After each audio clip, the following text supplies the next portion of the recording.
time it is. I pop out like I'm Samuel. I got time to kill. Haters thought I died. I survived. They don't know how I did it. Got it out the mud. Straight to glory. They don't know how I feel. He nice, but he don't show them skills. How I show them skills. He ride, but he don't work the wheel. How I work the wheel. They mad. I'm too solid. Circle tight. Yeah. Vacuum seal. No, they want my life. I ain't worried. I got rank for real. I got real soldiers. Kill for me, nigga. Watch yourself. They say you been in beast mode lately. You is not yourself. When you dropping that fire, precious man, stay inquiring. They can't stop what's coming, but I see them conspiring. Cross the line, the firing. This bitch here, finna break the spin. No kindness, I don't trust you. Circle small, you can keep your features. Me and my niggas don't keep no secrets. In the field like Jeepers Creepers. Say they want some smoke, dawg. So I brought these chimney sweeps. Coming like we coming, you can't even cap. These niggas don't run it like we running, bitch. Don't even start. Bitch, I'm with my niggas till the end, till death do us part. So if you wanna leave, you can leave, bitch. Bless your heart, fine in. I ain't show no mercy, we gon' show them boy what time it is. I pop out like I'm Samuel. I got time to kill. Haters thought I died, I survived. They don't know how I did it. Got it out the mud, straight to glory. They don't know how I feel. He nice, but he don't show them skills. How I show them skills. He ride, but he don't work the wheel. How I work the wheel. Ooh, I got a man, circle tight, yeah, vacuum seal. I heard they want my life. I ain't worried. I got rate for real. Take over in effect. Yeah, I'm fully focused. You might not see it on me, just know it's women. That bitch fully loaded. Ooh, yeah, we up and rolling. Told them I need major motion. Think I'm joking. I'ma school them niggas like they baby Jody. Got it out the dust. Now I'm too clean. Don't know why they hate me. What you want out life, dawg? Guns and butter, baby boy. You PK top, dawg. Certified road runner. I'ma turn that econ van to a damn tank. I got choppers stashed in that attic like they in Frank. They had that shit on lock till I snapped on them like ball cutters. You cannot play both sides, gotta choose your colors. See him throwing that one up with that W, that's my blood, bro. Fine in. I ain't show no mercy, I'm gon' show them boy what time it is. I pop out like I'm Samuel. I got time to kill. Haters thought I died, I survived. They don't know how I did it. Got it out the dust, straight to glory. They don't know how I feel. He nice, but he don't show them skills. How I show them skills. He ride, but he don't work the wheel. How I work the wheel. Ooh, I got a man, circle tight, yeah, vacuum seal. Said they want my life. I ain't worried. I got rank for real.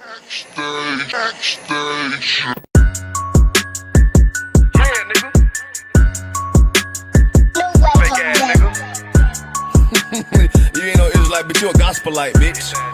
Fuck you talking about? If that nigga want war, bitch, we ready. It ain't hard to find us. Hawk, I keep that stick locked, loaded, boy, he'll fade you line up. Young nigga named the Slayer. What you think, boy? You be done to try. Soft coast shit, we bout it. UPK too solid. Little bitch think I'm crazy, think I'm playing like bitch, I ain't the one. Warfare every day, so who is you, bitch? I don't need your love. Killers right round the way. What you think? I love this brotherhood, hood. More than you, bitch. Sharp on shit, I'm bout it. UPK too solid. Fuck nigga don't want war. Ain't enough clips in your army. All the bitches wanna take my piece. All they hoes wanna take my piece. All they niggas wanna take my piece. No, I can't let a dog take it from me. I can't let a dog take it from me. You a hoe study and you dummy. And these bitches really out this bitch walking around like they don't know nothing. And a lame nigga fall for them and get set up for the coins and get gunned down, man down. Shoulda took the time, get a damn no. But I see the shawty and I show her. She could never get a priest holding. Get a dirt ass, rust ass neck bitch with a fake ass jewelry. In Tennessee while I'm touring. That's a Tennessee, but she luring. Yeah, that sucker duck bitch ass boy, fuck nigga over that bit muggin'. I say, if that nigga want war, bitch, we ready. It ain't hard to find us. Hawk, I keep that stick locked, loaded, boy, he'll fade you line up. Young nigga named the Slayer. What you think, boy? You be done to try. Soft coast shit, we bout it. UPK too solid. Little bitch think I'm crazy, think I'm playing like bitch, I ain't the one. Warfare every day, so who is you, bitch? I don't need your love. Killers right round the way. What you think? I love this brotherhood, hood. More than you, bitch. You a lame nigga down to me. Eat candy, but I'm sucker free. You a little nigga, ain't none of me. Base up, boy, I fit a beat. Yeah, AR-223. Draco with a magazine. Yeah, the clip run like limousine. I shoot your ass in the spleen. Boy, I bust your ass in the temple. We debating by the temple. Tell the truth, boy, you's a victim. And you're squirm off like a lizard. Nigga walk down my road. Why does nigga come down my road? Boy, come down my road.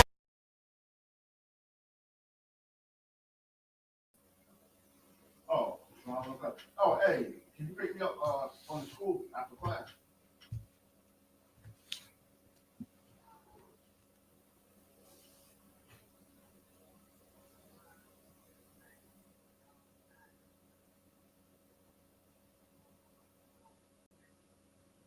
Shalom, Israel.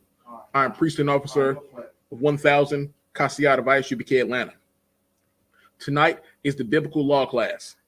My topic is lack of rod control destroys a nation. Once again, my topic is lack of rod control destroys a nation. Do I have anyone on the call?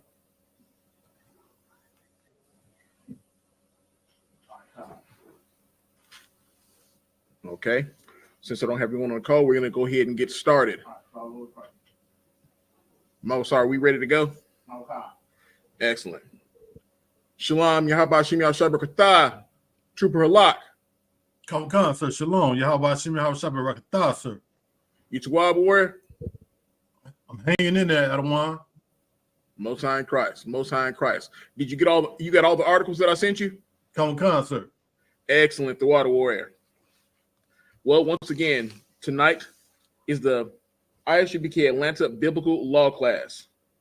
My topic is lack of rod control destroys a nation. Right. Tonight's topic has to be brought out because one of the things that plagues Blacks, Hispanics, and Native Indians, especially when I go back to Blacks or in the tribe of Judah, for whatever reason, we are so driven by the lust of, well, we're all driven by the lust of sex because we don't understand that, number one, that sex is marriage. We don't understand that there's a great responsibility that we have as men to choose wisely. We don't understand that we aren't supposed to just go out there and sleep with whomever, whenever, however, wherever. That is not what we're supposed to do. You think that makes you a pimp, or you're hard, or whatever it is, whatever slang term that may be used as a term of endearment for a man who goes and just sleeps with multiple women and then leaves them. That's not what we do here in the Isupk. That right there is not Israelite culture. That right there is being a whoremonger if you're a man and you're whoring women out, because that's exactly what you're doing. Right. Tonight, we're going to go over what it takes to have rod control, because we understand that not having rod control can destroy a nation. I'm also going to share with you what you're supposed to do to have that control so that you can build the nation. I'm going to ask a question, and this is open to you, Trooper Halak, anyone on the call, or to you, my main man here with me doing Shamar tonight, Mawasar. I have an example that I want to hear from someone. What would be a way of lack of rod control destroying a nation? Salaki Adawan. Go ahead. And this can go both ways. You know, brothers out here just knocking down any and everything, and some brothers, you know, be catching diseases and just still just be knocking down everything, you know. And absolutely. And even sisters can be passing disease on too. Absolutely. Absolutely. That's an excellent example, and that's one of the examples that I wanted you to bring out, because yes, by going out there and just sleeping with anyone, back and forth, spreading STDs, right? That right there is breaking down the nation. That's breaking down the body. I want you to pay close attention to the words that I'm using, because when the body is sick, you're not going to just have a portion of the body that's sick. All of it is going to be sick. Right. So when you're going out there and you're doing these things, you're affecting your people. You're affecting your body as a whole. Israel is one body. Right. That's what we're supposed to be.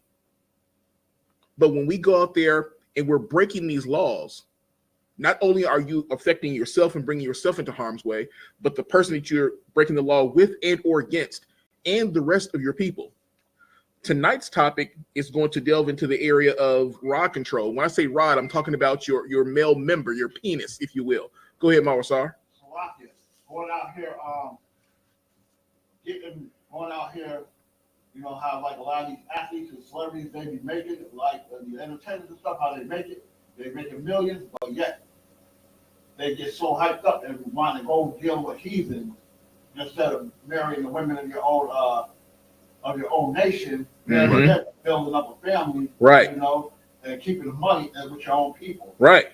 Exactly. So that lack of rock control also, where when you go and you sleep with a woman of another nation or a man of another nation, that right there is beating down and breaking down or destroying your nation.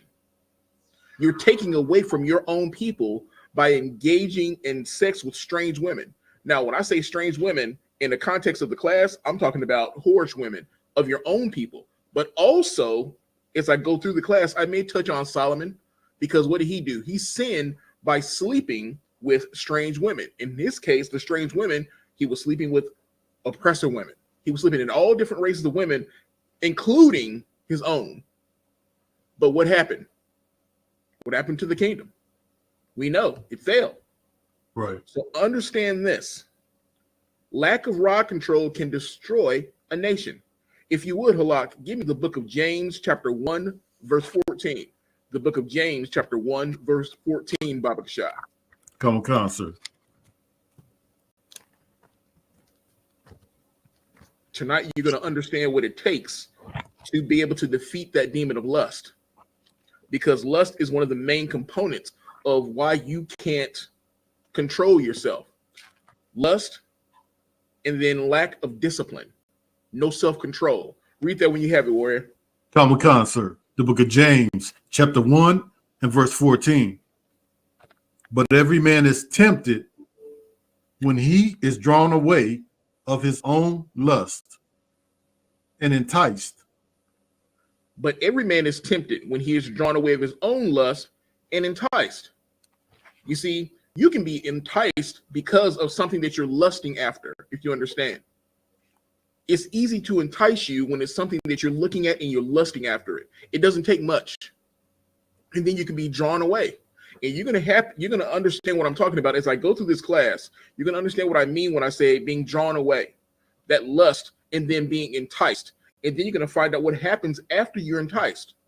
Because of your weakness, because of your lack of discipline, your lack of self-control, you're gonna find out the consequences that come from that, which not only affects you, but affects your nation. Do I have anyone on the call?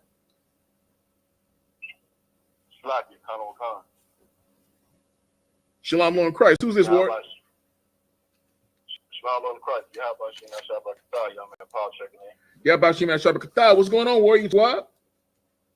Glad to be in the class, sir. Absolutely. I'm glad that you called in. We're going to get into it tonight. In case you didn't hear, the name of my class is Lack of Rod Control Destroys the Nation.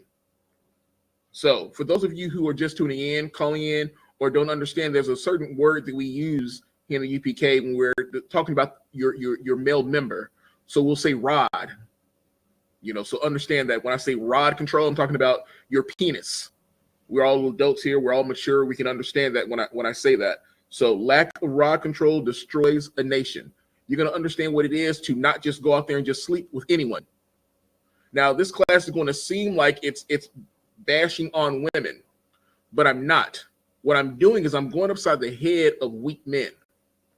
Now, the result of that is the fact that, yes, he's going to be dealing with whorish women. But the man, I'm going to put it on you. The responsibility of leading is on you. You're going to understand that by you falling by the wayside, that not only do other men and women also fall. Like I said in the beginning, we're a body. We move together. So you're not just going to do something and then part of us are going to be okay and then the rest of us aren't. You have to come into this truth so that you can escape all of that. But it takes discipline to do so. And we're going to get in that tonight. Right. As I had Halak read earlier, the book of James, chapter 1, verse 14, I'm going to read it again. It says, but every man is tempted when he is drawn away of his own lust, Salakia, and enticed. You're going to understand tonight what it means to be enticed. You as black men, Hispanic men, and Native Indian men must learn what it means to be wise, patient, disciplined when choosing a wife, and not to be led by your lust. You have to be adults.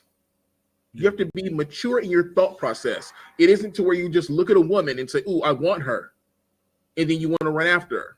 You're going to run into beautiful women all the time. You're going to see beautiful women at work. beautiful women on your way home from work, beautiful women at your home. I'm going to say that because if I don't say it, some of y'all are going to be kicked out the house tonight. You know, you got to say that there's going to be beautiful women at your house. You know, I know that half of y'all are probably celebrating Valentine's Day. Ain't that right, Mawsar? Most of them probably are, sir. Okay. I like the way you diverted that. Making sure that you aren't celebrating. Nah, we don't celebrate Valentine's Day. And you notice I didn't start my class off discussing Valentine's Day because, number one, it's pagan in worship. It has nothing to do with love. It has nothing to do with Blacks, Hispanics, and Native Indians. It has everything to do with your oppressor and his wickedness, and his orgies, and his filthy, whoremongering self. Right. Understand that. Valentine's Day has nothing to do with Blacks, Hispanics, and Native Indians. Valentine's Day has nothing to do with any of the Lord's holy days. Right. We don't celebrate Valentine's Day here. Right. Valentine's Day has nothing to do with love. We know what love is. Mm-hmm. And if you come into the school, you will also learn what love is. And just a sidebar for a moment, like I said, I'm not going to go heavy into Valentine's Day, but what I want you to understand is this. There are going to be many of you out there right now who, if you don't have a gift for your wife, you're probably not going to sleep in the bed with her tonight. If you don't have a gift for your wife or flowers, you're probably not going to be able to come home tonight because she's going to feel like, oh, you don't love me. Who you giving them to? You giving them to your work wife or whatever you want to call it? Right. Understand this. Valentine's Day has nothing to do with love, period. If you want to understand what love is, then you come to the ISUBK. You'll find out in the scriptures what love is. That's right. And if you love the Most High and you follow his laws, then guess what? You'll know what love is. But if you are outside of this truth, you're going to think that love is giving somebody a goddamn piece of candy that says, will you be my Valentine? That's not love. That's actually childish. That's a joke. Your oppressor is a child. He's a joke. Chocolates don't mean love. Flowers don't mean love. But coming here, following these laws, statutes, and commandments of the Most High, that's what love is. And that's where you'll find out what love is. Okay. So when you're following the law, you'll be at home loving your wife today, tomorrow, and the next day, and the next day, and the next day. And you don't need a pagan holiday to show what it is. At my slave today, there's flowers continue to come in. People are mailing flowers. The florist is coming to the building and dropping off flowers for this person, dropping off flowers for that person. But what they don't understand is while they're dropping off those flowers, their wife's work husband is sitting right there looking at her, getting those flowers. So you bound flowers for her and for him because she has a work husband. You understand what I'm saying? Right. Valentine's Day is a joke. It's a joke. And for every one of you out there who are celebrating it right now, you're going to be a simp. You know why you're going to be a simp? Because of lack of rod control. Because guess what's going to happen tonight? Those of you who do give the flowers and the candy and the extravagant gifts, some of you have been promised sex. That's why you're doing what you're doing. That's why you're breaking the laws of God because you want sex. Understand that. Because you want sex, you want to make sure that you get her everything she wants. Because not only is Valentine's Day pagan in worship, but it's also geared towards the woman. And she knows it is. So she uses it against you. She uses her giving you sex on Valentine's Day is a reward for you. Understand that. As a reward for what you give her. Well, I'm going to go ahead and let you know. Here in the ISUBK, the women don't celebrate Valentine's Day or any pagan holiday, nor do the men. And the women share the tale with their husband freely. That's right. It doesn't have to be a special occasion. It's because they love each other. It's because they want to be fruitful and multiply. Damn right. It's because that's what we do. Come on. It has nothing to do with February 14th. That's right. Before I go any further, do we have any comments? Any questions? Go ahead. Yeah, man, Dad, I'm headed to class, but I'm listening. Most High in Christ. How about Shimmy Al-Sabr Kathal Warrior Tuwab? Most High in Christ. Most High in Christ. Most High in Christ. All right, we're gonna continue. Tonight's gonna be a heavy class because what a lot of you are going to do is figure out tonight if you're being honest with yourself, for those of you who are watching, for those of you who are in class, for those of you on the phone, you're going to look at yourself and ask yourself, are you guilty of these things? The Most High, through the understanding of the breakdowns that Commanding Junior Hana has given us, gives us the ability to understand what it means to have discipline in this truth. And because of that discipline, we're able to look at ourselves and assess situations and break them down in a way so that we know here is what is right, here is what is wrong. All that is based on the foundation of following the law. In order to follow the law, we have to have a level of discipline about ourselves. With that discipline, it gives us control. That control gives us the ability to not fall to our lust. Tonight, I'm pushing that agenda so that you understand that you cannot just sleep with anyone. You have to understand that. So with that being said, we're going to continue. I'm going to go to, I want you to hold for me, Halak. Hold for me Matthew 5:28. If you would, Baba Kasha, hold for me Matthew 5:28. Come, sir. Now, what it means, when I say what it means to be patient, to be wise when choosing a wife, and not to be led by your lust, what I want you to do is understand that your lack of discipline to be swept off your feet because of a pretty face, small waist, and a big behind, it shows weakness and lack of discipline. Just because you see someone who's attractive, that doesn't mean that you're supposed to lose your damn mind. Understand that? We are not children. You're stronger than that. We have work to do. There's a time and a place for everything. That's right. Right now is the time to work. Right now is to wake up our people.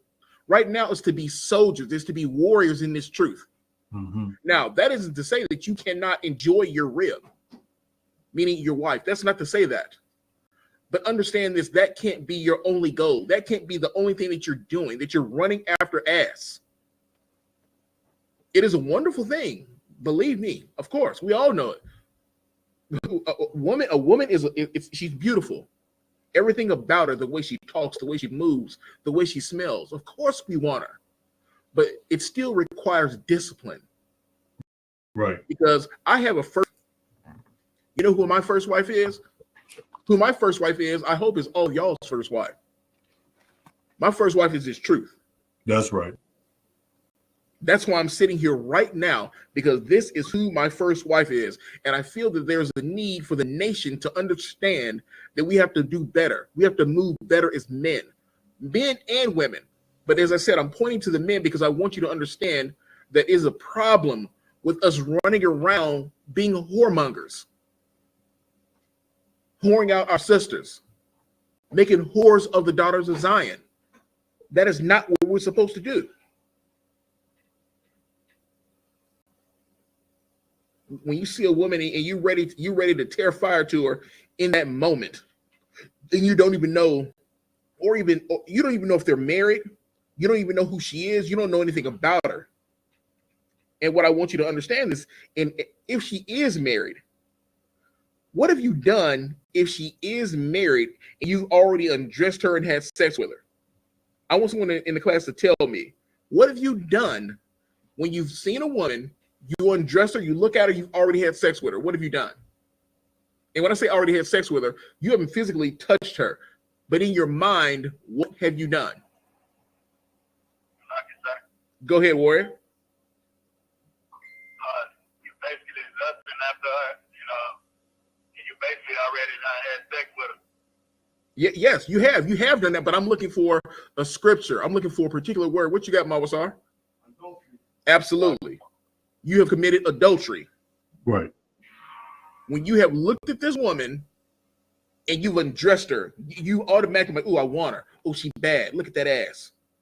Look at those breasts. Look at how all these thought processes run through your mind of how she looks and what you want to do to her.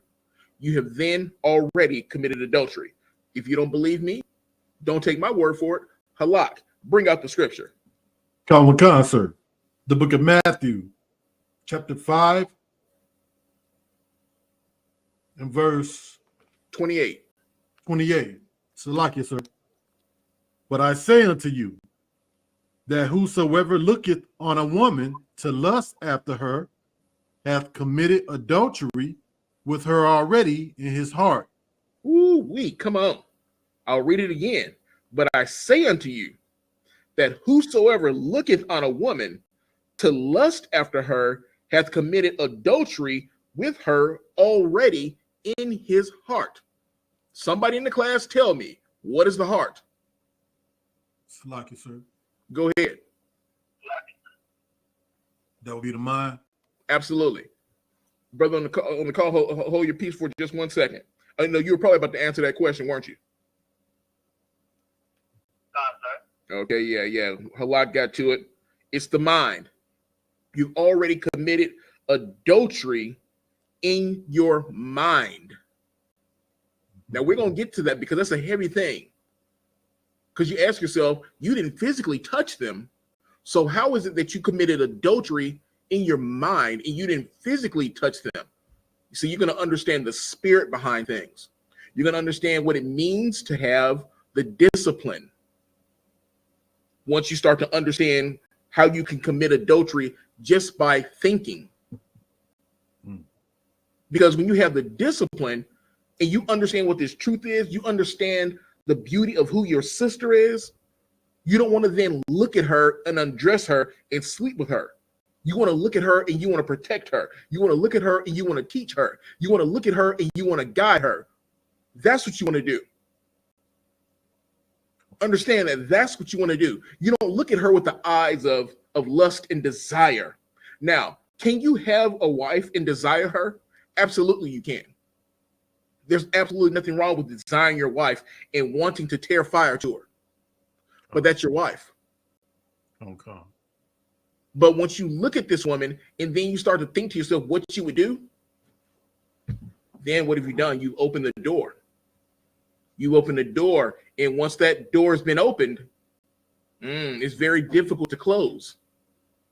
It's very difficult to shut that door once you see her, because once you see her, then all of a sudden, you're trying to figure out a way, well, maybe I should step to her.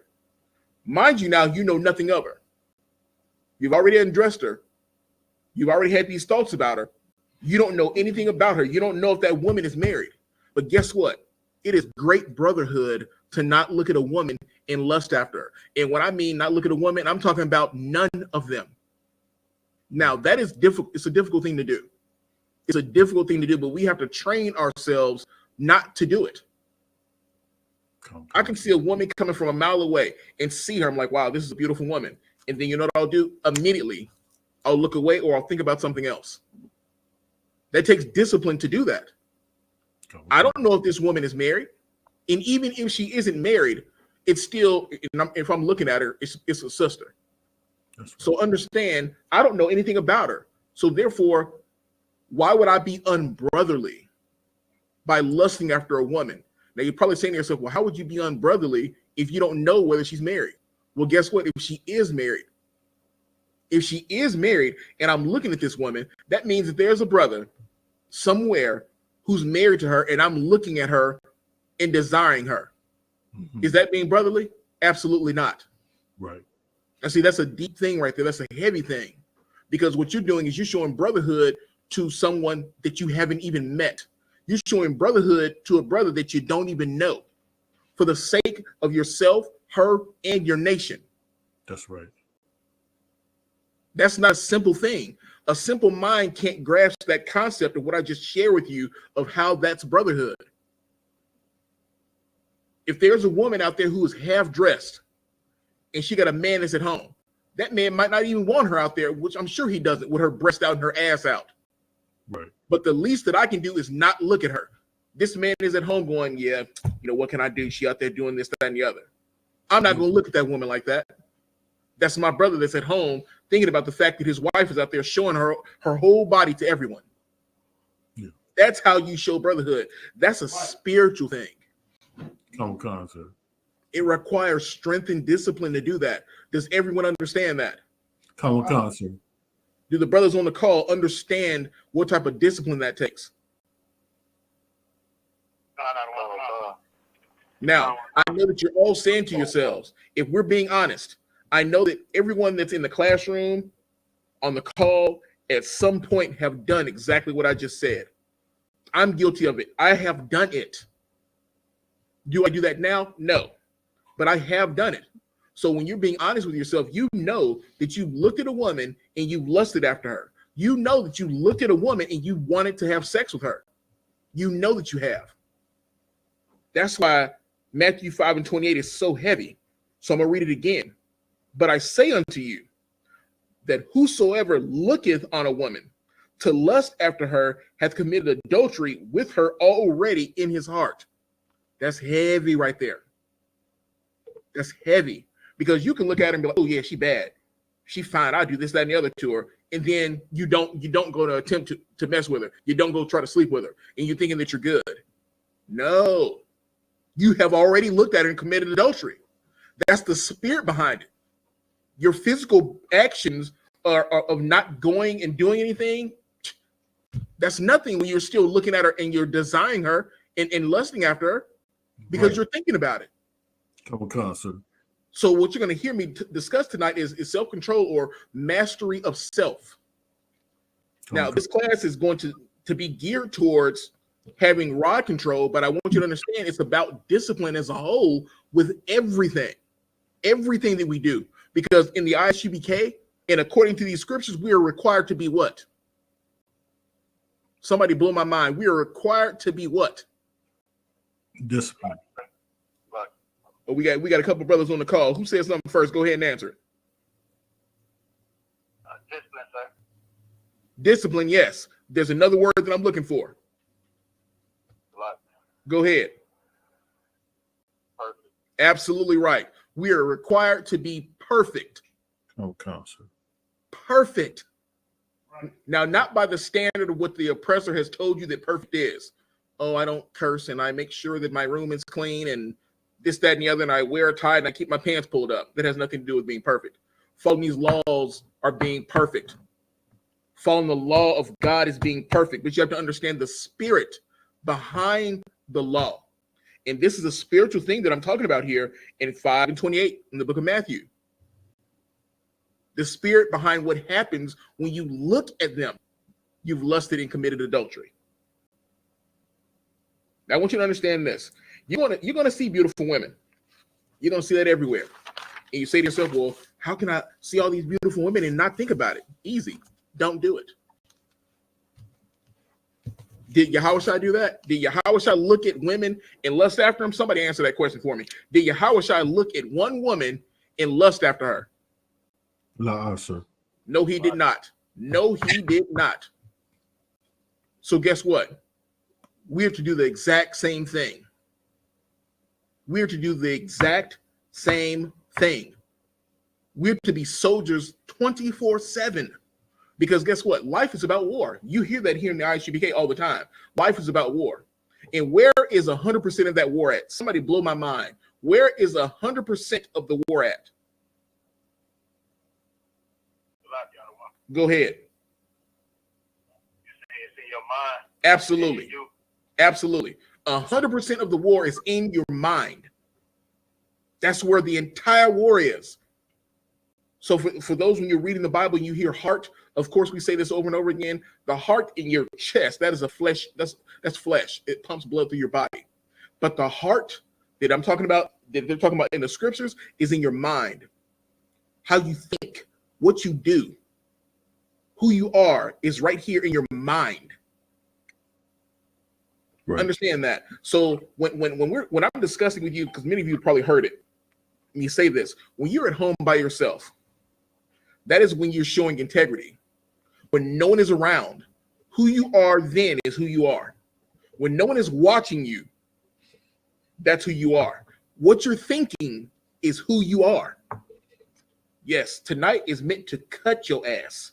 Tonight is meant to cut you so that you can rewire and understand that there's a way that you're supposed to think. And there's things that you're supposed to think on.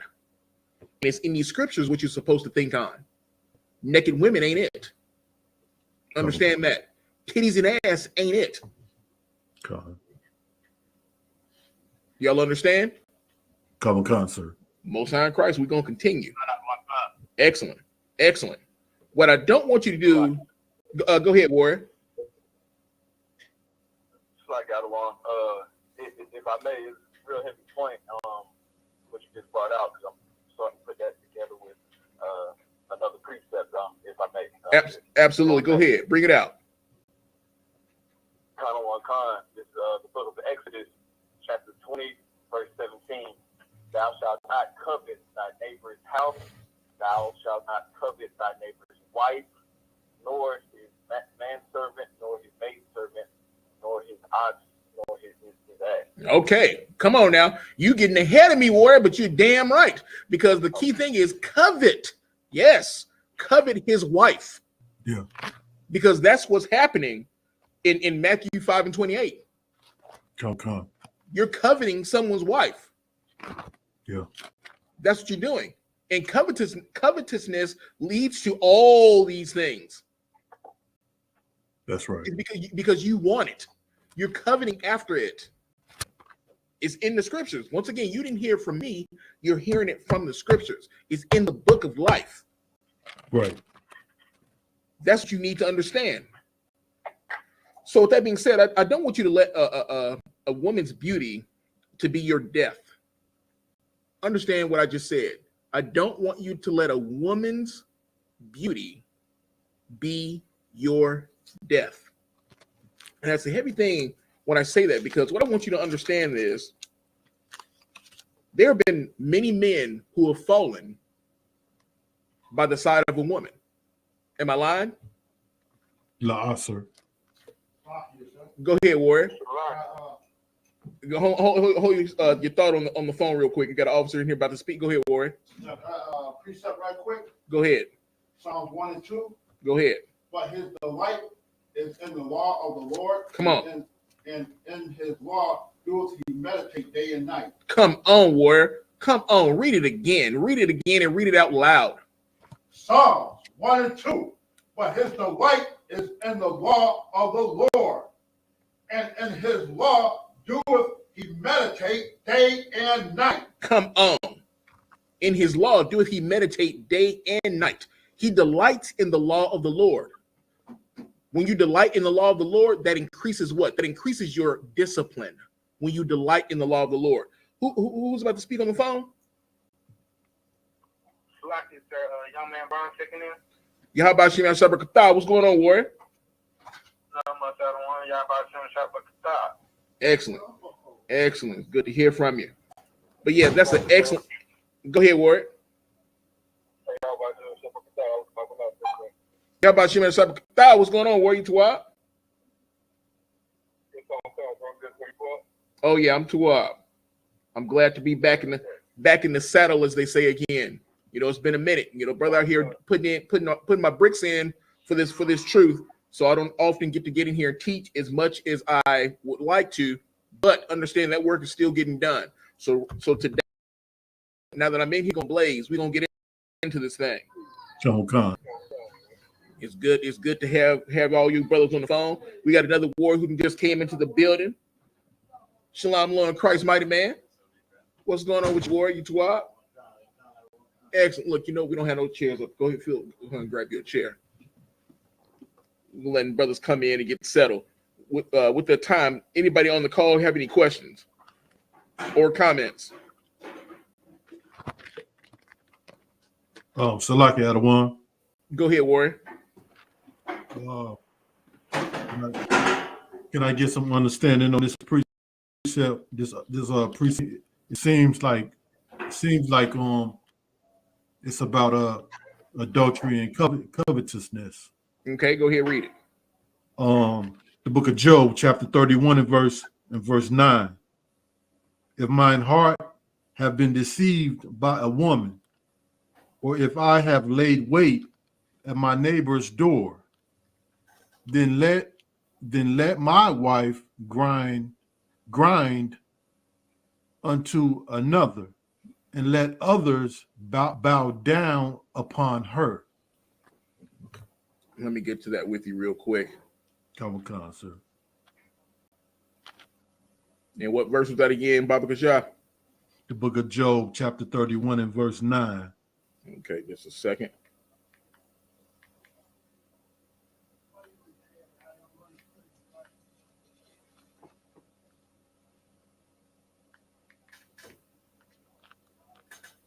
Let me get there with you. Come on, sir.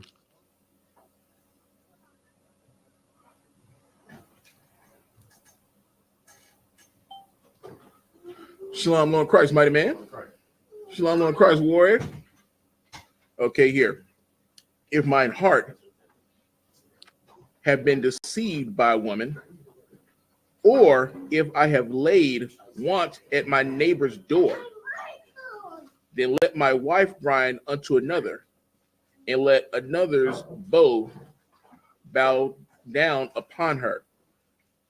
That right there, if I'm not mistaken, where that is what he's trying to say here. If his heart has been deceived by a woman, meaning if he's been tricked and or feels as though he can go and deal with this woman, it says, and I laid my weight at my neighbor's door, meaning it's his neighbor's door, it's his brother's wife, right, at the door.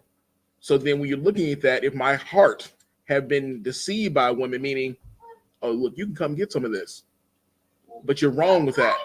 right. Then let my wife grind unto another, which, we can't do it like that, because, but what he's saying is that he's committed adultery. Come. So yeah, what you're saying that would be discussing adultery right there. Come. All right, we're gonna keep it moving. We got the brothers in here. The water. On y'all the bar. For those of y'all who just stepped into the class, the topic for tonight is lack of rod control. So like your lack of rod control can destroy a nation. Lack of rod control can destroy a nation. Now we're going to continue. As I was saying, don't let a woman's beauty be your death. As I was saying to you, there have been many men who have fallen by the wayside because of a woman. Because either he is chased after her and she set him up, murdered him, robbed him, or because she was married and you got caught up with her, and then the husband caught you and he murdered you. Mm-hmm. So don't let a woman's beauty be your death. We understand throughout the scriptures many examples of where men would chase after women because of their beauty, and then you would see what would happen.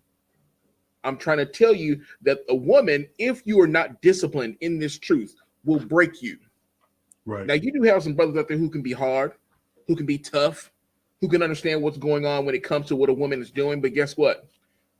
He might be that way, but he's making a whore of her. Right. Because he's like, oh yeah, I'm not going to deal with this broad. So then he just leaves her. And when I'm discussing this, I'm not talking about the other nations. I'm talking about blacks, Hispanics, and Native Indians. Because I used to be one of those where I would just up and be like, hey, I'm out of here. Deuces. Holla at you. You can't do that in this truth. Because we're to do what? Not make whores of the daughters of Zion. Right. Now, I want you to remember what I said about don't let a woman's beauty be your death. We're going to continue. Give me the book of Proverbs, chapter 31, verse 30. The book of Proverbs 31 and 30, Baba Kasha. Come, sir. The book of Proverbs, chapter 31 and verse 30. Favor is deceitful, and beauty is vain. But a woman that feareth the Lord, she shall be praised. All right. There's a heavy verse right there. And the key thing I want you to hone in on here is when it says, and beauty is vain. What is vain? What does it mean? Go ahead. I got a brother in the class. Go ahead. Pointless, meaning nothing. So a woman's beauty is nothing. That might sound crazy to you, because when you see a woman that's beautiful, you're not thinking that that's nothing. That means something to you. But no, according to the scriptures, her beauty is vain. Because what happened? Go ahead, Warrior. And another way to look at it too, because this is how I look at it, sir. Like, I'm just asking like clarity on it. Like when you say like beauty is vain is nothing, it's like, that's just part of our sister. You know what I'm saying? Like 12 tribes, like all our women beautiful. I mean, like you see a beautiful woman, you should wake up and like it should be a surprise that, oh, damn, she's fine. She looks, you can help her be normal, but then all of us, like everything, it's like, you feel like that being, You're correct. Whoever else has got your phone on, put your phone on mute. But yeah, Michael, you're 100% correct. it's like it's a buzz in the background. Salaki, put your phones on mute. Do we have some? When y'all hear your phone on? It might be my Star Salaki. Okay, whoever it was did put their phone on mute. But yeah, you're correct, Michael. You're correct, because all of our sisters are beautiful. Right. So that is nothing. But understanding what we're bringing out here, it is very important that we have the discipline to not just be swept off our feet just because of a woman's beauty, because it means nothing. Favor is deceitful and beauty is vain, but a woman that feareth the Lord shall be praised. You praise a woman because of what? Let's be honest. What do you praise women for? We adults here. Go ahead. Hey, there you go. There you go. We praise a woman when we see that backside. We're like, ooh, look at that ass. Look at the breast. Look at the shape. Like I said, a pretty face, small waist, and a big behind. Go ahead, Warren.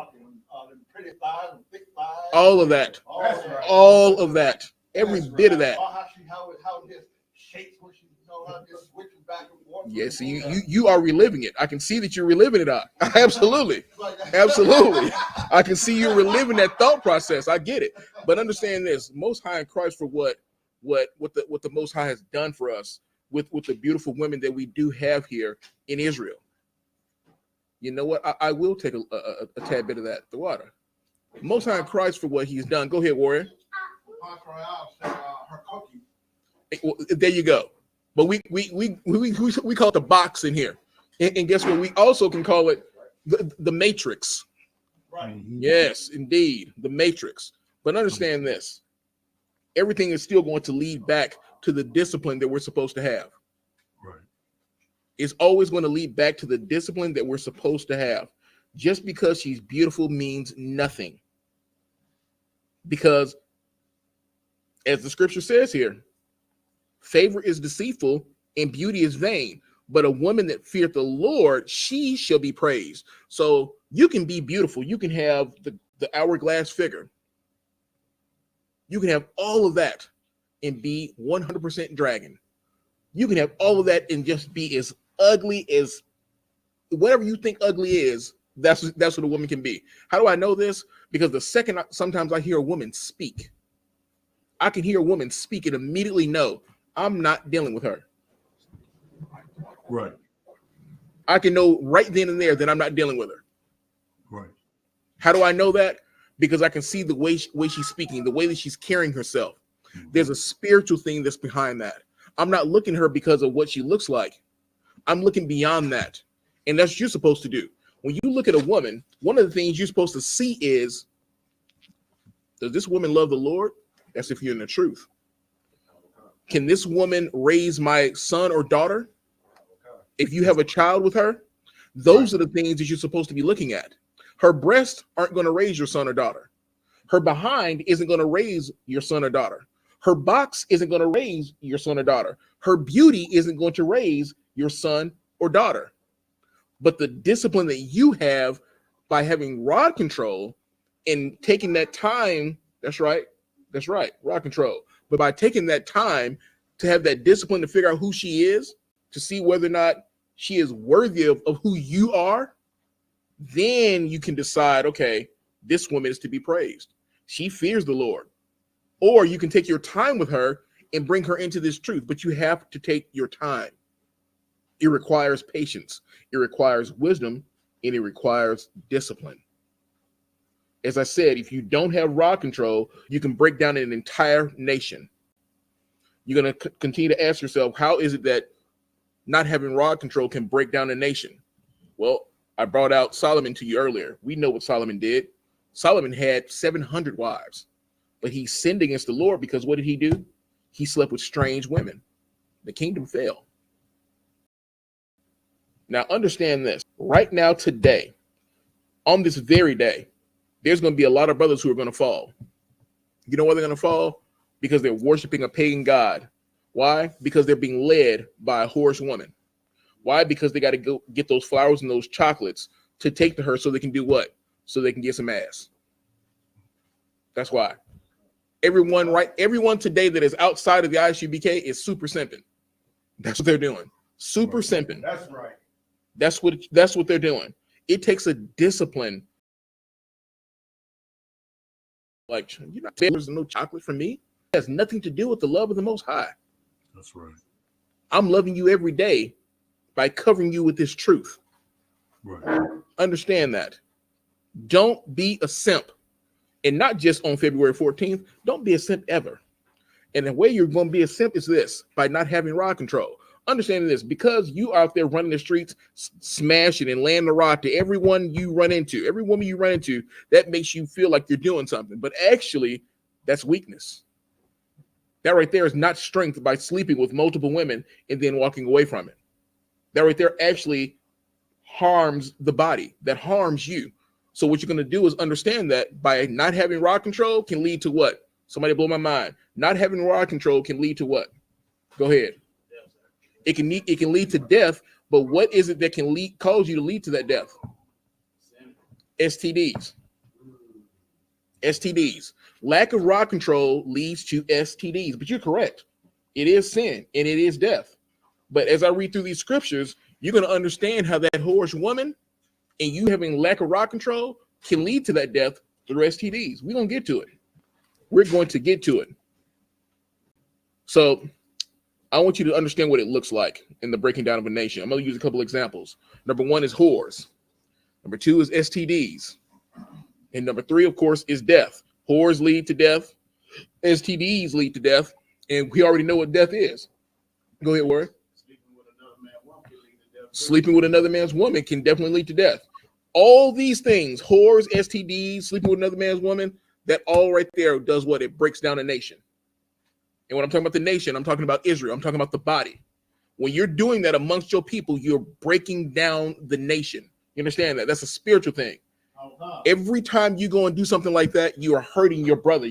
And when you hurt him, what does that do? In effect, he turns around and he hurts you. And then guess what else? Someone else is hurt by it, and someone else is hurt by it. So it's a ripple effect. And you're going to hear me discuss ripple effect throughout this class, because a ripple effect is something that when you do something here, like if you throw a rock in the water, there's a ripple.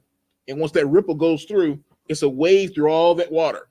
Well, there's a ripple that happens to all of Israel every time you're out there wilding out, whether it be murder or whatever it may be. We're being affected by it. We are one body. Right. So understand that. Now, these are but a few things that can destroy a nation. So when I talk about a nation falling, to get some understanding, young man Josh, you got your sword? If you would, for me, bring up the book of Leviticus, chapter 19, verse 29. Leviticus 19 and 29, Baba Kashai. The book of Leviticus, chapter 19, verse 29. I'm at the transfer from my Hey, put your phones on mute. Put your phones on mute.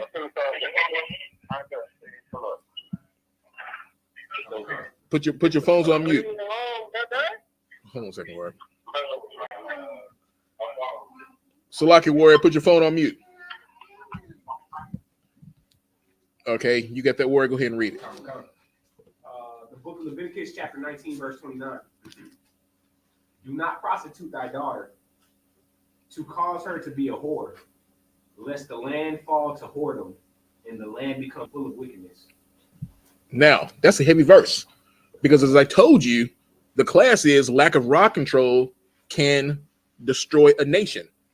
So when we go into the book of Leviticus 19 to 29, do not prostitute thy daughter, to cause her to be a whore, lest the land fall to whoredom and the land become full of wickedness.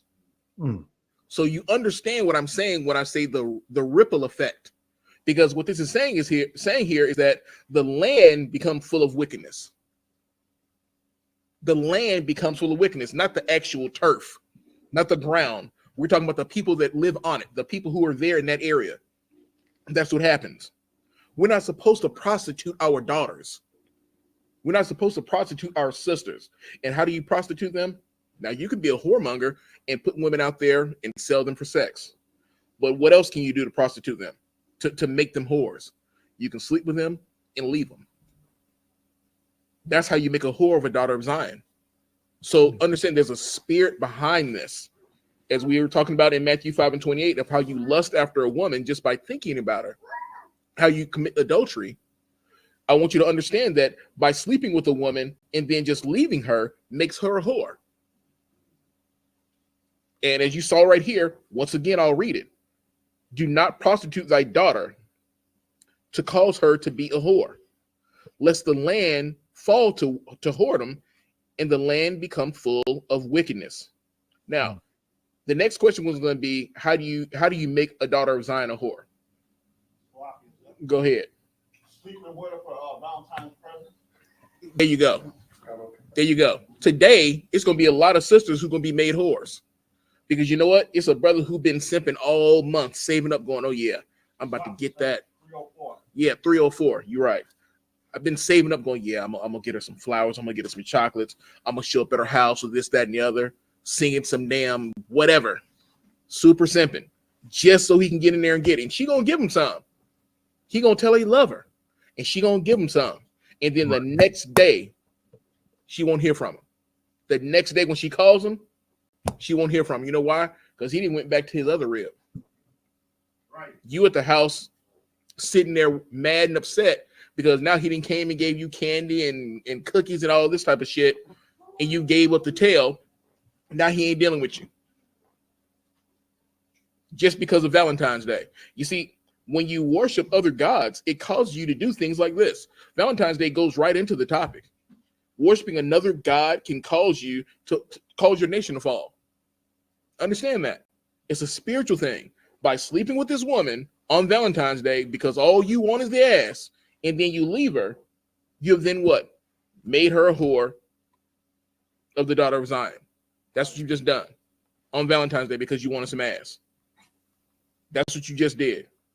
When actually, you can go out there and you can get you a wife or multiple wives and sleep with them. But guess what? You have to keep them. But understand that when I say to get you multiple wives, and we're not going to get into the topic of multiple wives, but what I'm going to do is let you know this. You can have multiple wives. There's a level of maturity and responsibility that comes with that. And I'm not talking about monetary maturity. I'm talking about the maturity of sharing with them this truth. You have to break down to them that once you sleep with them, that they will become your wife. That's not something that you tell them today and then you sleep with them tomorrow. Because as you see here in the school, we have a 6-month waiting period. You're supposed to properly court each other, get to know someone. In 6 months, if you're properly doing that, you will get to know who they are. But in the world, let's just say you meet a sister in the world. Some of you may think, oh, well, hey, this is a shortcut. They're in the world. I can just get them. I don't have to make them wait. No, wrong. That'd be stupid. If I meet a sister that's in the world, she ain't gonna wait 6 months. I might have to make her wait a year.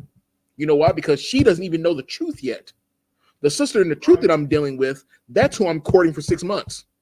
But in the world, not only does she know she doesn't know the truth, I don't know her at all. Right. So that means you have to take that much more time with her. That means you have to take that much more discipline, because what happens with the sister in the truth is she isn't going to tempt you. The sister in the truth isn't going to entice you. The sister in the truth isn't going to make you lust after her. That's what you have with a sister in the truth, because guess what she understands? It's one body. So if she's doing what she's supposed to do, is also strengthening you to continue to have that rod control to not do what you're supposed to, what you're not supposed to do. But in the world, this woman, not only do you have to have rod control, but you have to teach her what it is to be modest. You have to teach her what it is to not entice you. Right. That's why it's very important to make sure that when you're dealing with the woman in the world, that you take your time with her. There's nothing wrong with taking your time and being patient and talking to these sisters, getting to know them. Actually, that's the best part of the courting process. Yeah. Because what I want you to understand is this: in the world, You meet what is known as the what's the word that I'm looking for? You'll meet their representative. In the world, you'll meet who they want you to meet. Like, for example, when you go to get a job, you don't go in there to the job like, yeah, you know, I'm part of ISUPK, you know, the white man's the devil. You don't go in there doing all that. That's not what you do. You go in there, hey, how you doing? My name's such and such. You give me your slave name. And then you tell them your skill set and the abilities that you have to be an added addition to this job that you're trying to apply for. Mm-hmm. You don't go in there worrying about this truth at your interview. So just like when you're dealing with a woman, the woman, especially the woman in the world, is not going to come at you on some hoe-ish. She's not. She's not going to present herself as a whore to you. She's not going to present herself as a dragon to you. When you meet a woman in the world, she's going to present herself as loving and caring and thoughtful. All of these things that you think you want, that's how she's going to present herself. And then guess what happens? You get with her, but you get with her before that 6-month period happens. And guess what you find out? You met her representative. You didn't actually meet her. Right. That's who you meet. That's what happens. But if you have raw control, if you have discipline, you take your time. I don't care how good she looks. You know why? You know why that you're taking your time? Because you understand the importance of building your nation. You understand the importance of brotherhood.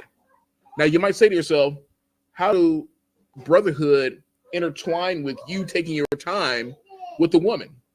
Here's how. You don't want to marry a whore into the brotherhood. I'll say that again. You don't want to marry a whore into the brotherhood. Right. Because if you marry a whore into the brotherhood, now I got to take care of her and protect her just like you do because you're my brother. But this woman is a whore. Yeah. Because you couldn't contain yourself. And you know she's a whore. You know how you know she's a whore? Because you slept with her in a day. You slept with her in a week or two. You didn't take no time and she gave it up to you. So that lets you know. Because if she gave it up to you in a day, if she gave it up to you in a week or 2 weeks, guess what else she did? She gave it up to someone else in a day, in a week or 2 weeks. Oh, wow. So then you just married a whore into this truth.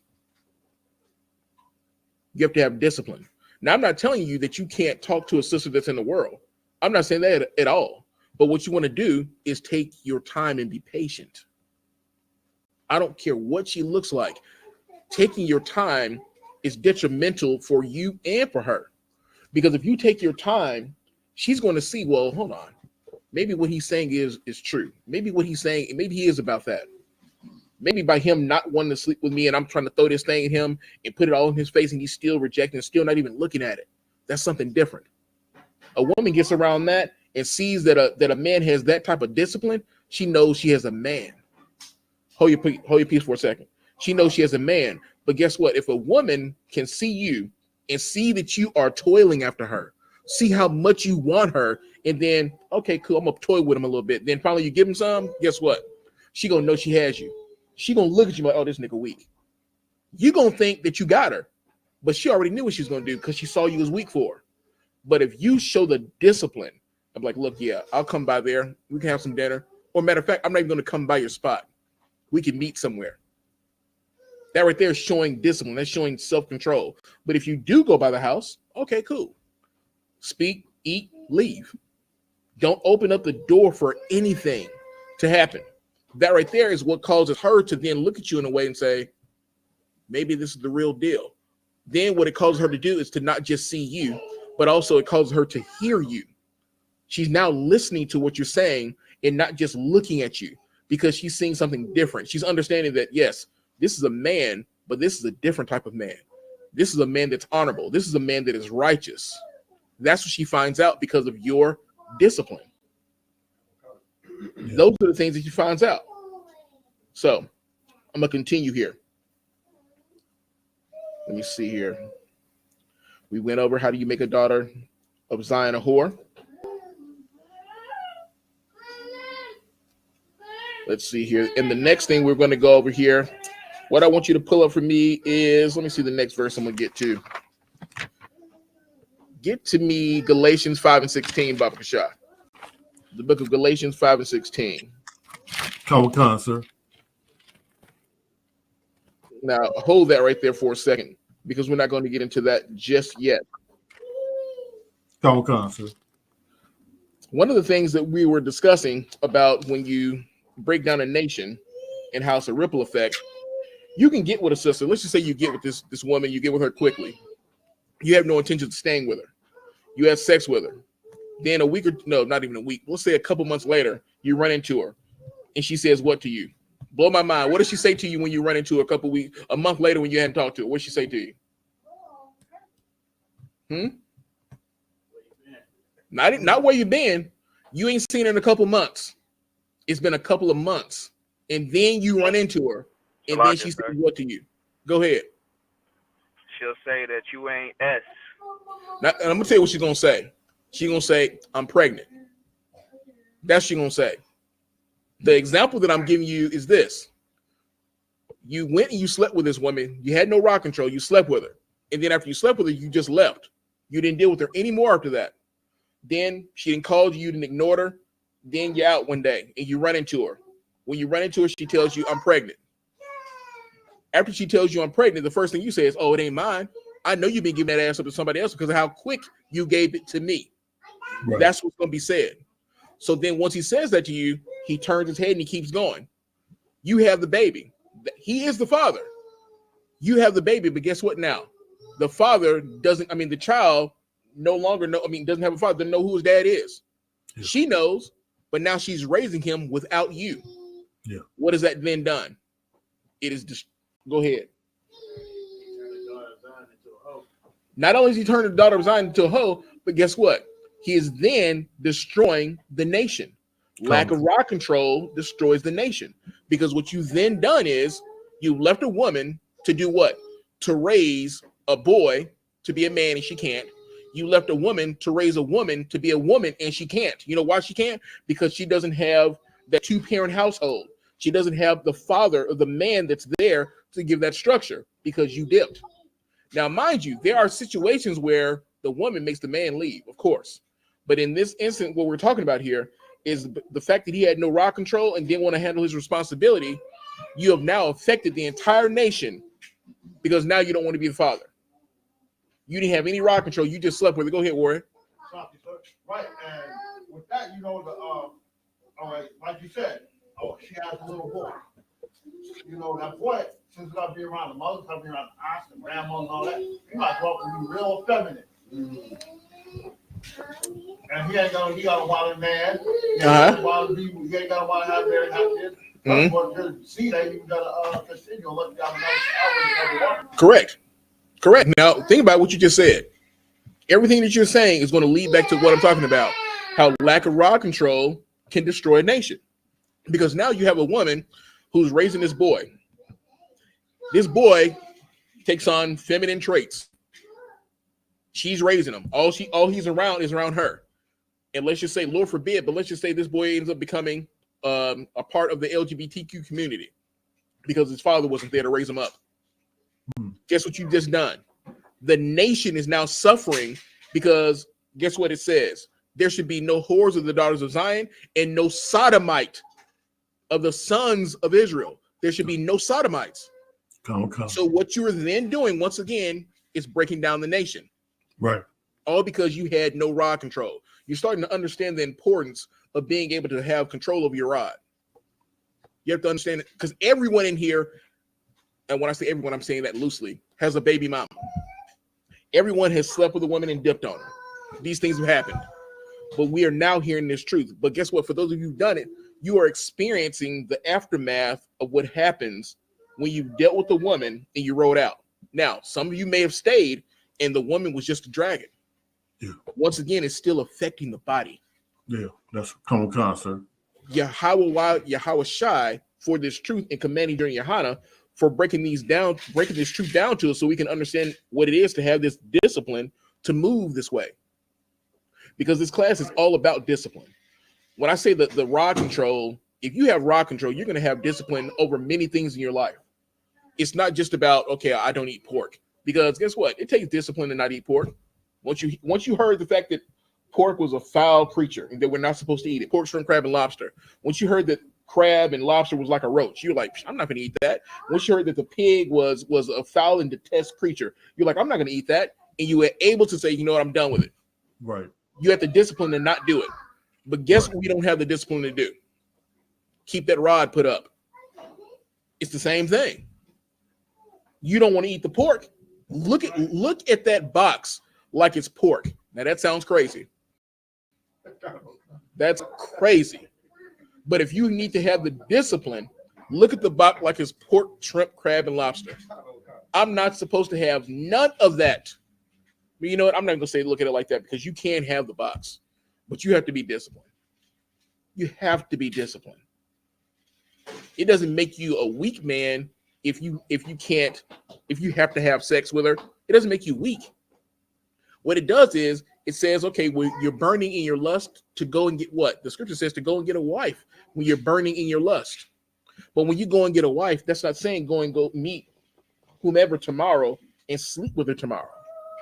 That's not what it's saying. And I'm going to use myself as an example to show you the power of the Most High. Before coming into this truth, I was running the streets. I had a business where I was a promoter.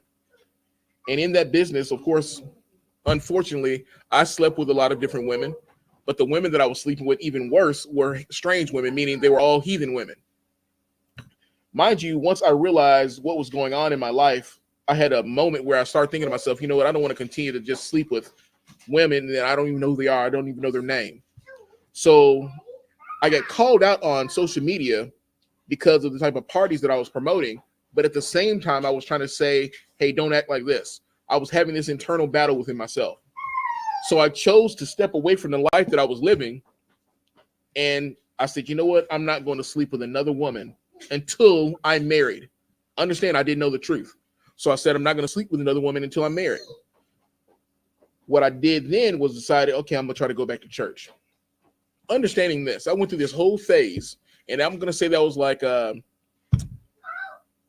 it's been at least, that was 8 years ago. It's 10 years now. I've been in the truth for a little over, right at 4 years. I haven't had sex in 10 years. Understand what I'm telling you.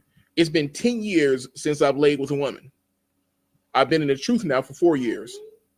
That right there takes discipline to do. And that's not me boasting in myself. That's me boasting in the Most High. Because what happened was when I stopped sleeping with those strange women, my mind was able to do what? Open up. I was able to have discipline and say, you know what? Let me search for the truth. Let me figure out what it is that I'm doing wrong. And what it did was I ended up finding my way here in the ISUPK. Once I got into the ISUPK, I then learned that not only was I wrong for sleeping with strange women, the heathen women, but I also found out that sex was marriage. So it was no longer for me saying, I'm going to wait to have sex to be married. I found out that sex was marriage.